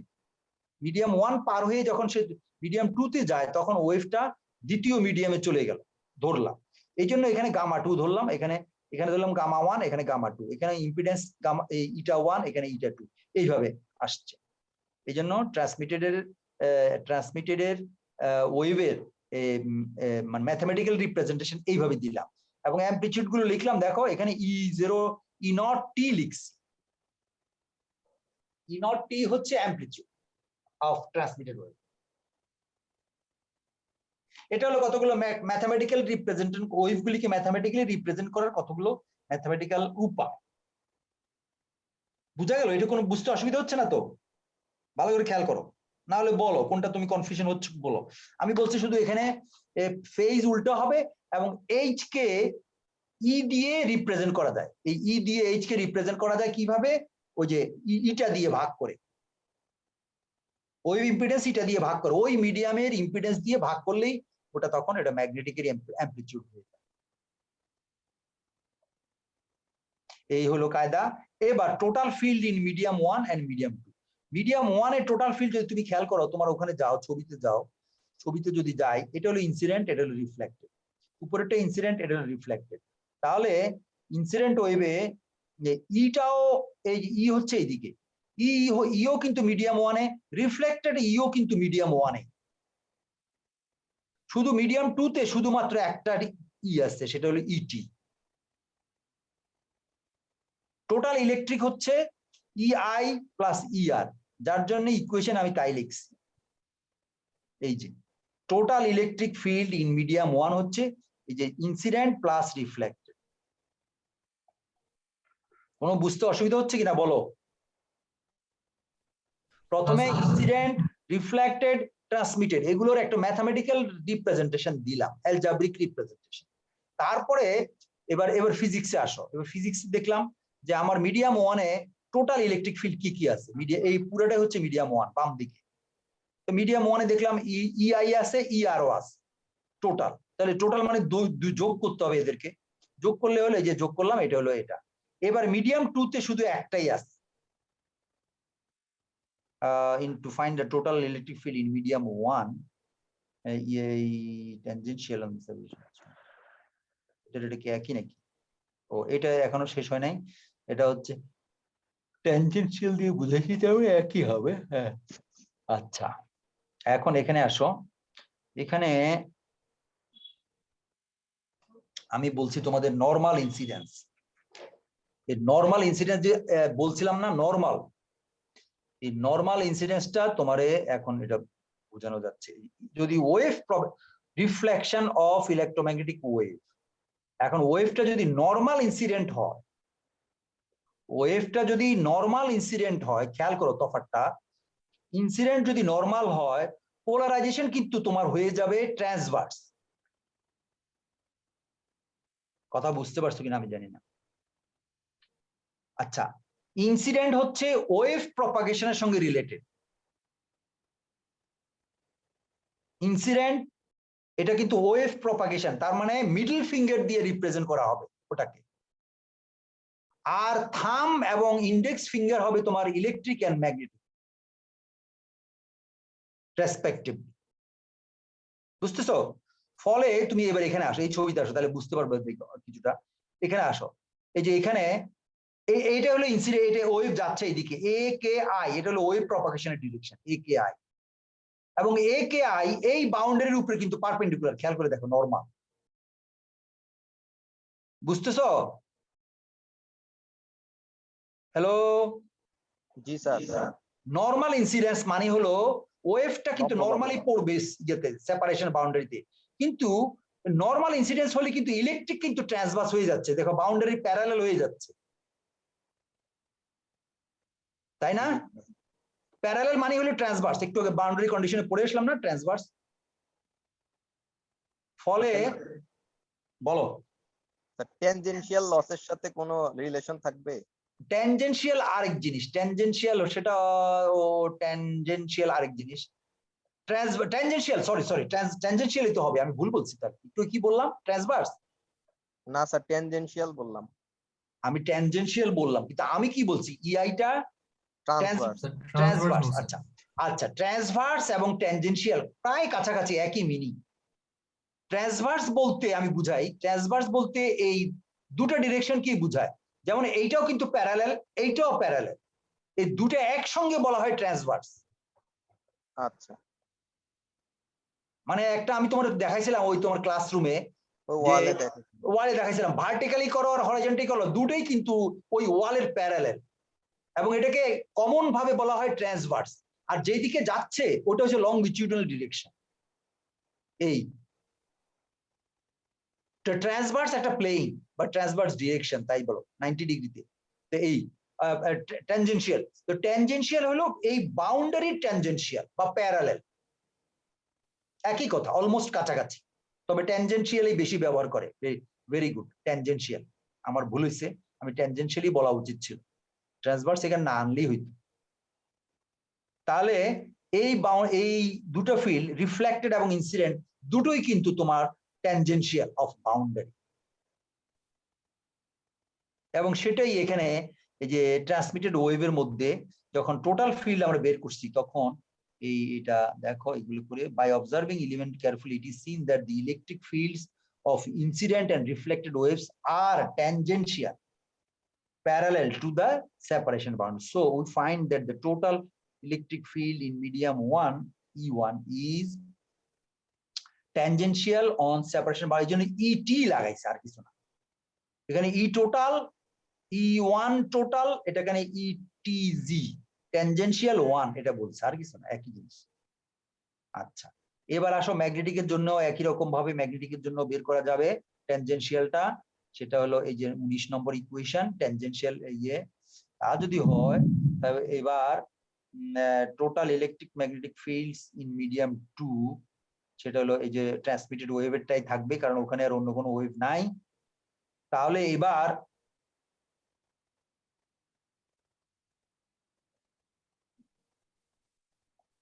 এবার দেখো, যদি আমাদের E2 and H2 are medium 2 are also parallel to the tangential to the separation boundary plane, which is we can write, তাহলে যেহেতু আমার আমি কি বলছিলাম, যে আমাদের বাউন্ডারি কন্ডিশন হচ্ছে এখানকার ট্যানজেনশিয়াল আর এখানকার ট্যানজেনশিয়াল সমান হবে ডাইলেকট্রিক মিডিয়ামের জন্য, ইন জেনারেল ডাইলেকট্রিক মিডিয়ামের জন্য সমান হবে।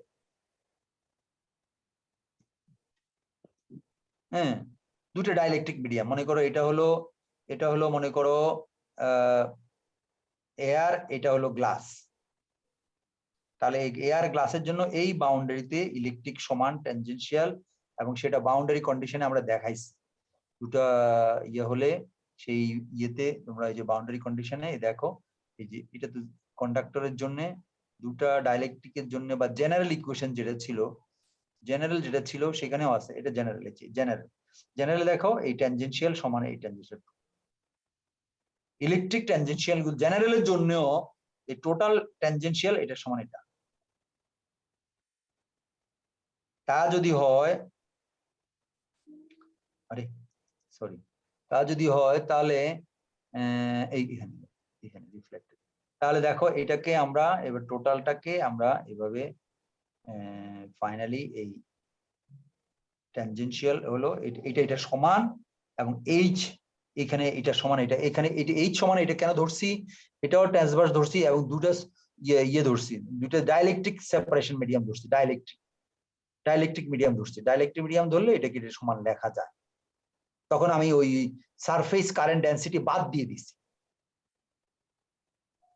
এখন এই বাউন্ডারি কন্ডিশন অ্যাপ্লাই করে ফাইনালি তুমি যদি এটাকে এইভাবে একটা লেখো এইভাবে গামার একটা ইয়ে লেখো গামা এখানে ডিফাইন করা হয়েছে কি জানি না গামা হলো ইনসিডেন্ট বাই রিফ্লেক্টেড হ্যাঁ তো সেটা হচ্ছে ইনসিডেন্ট বাই রিফ্লেক্টেড এই হচ্ছে গামার ডেফিনেশন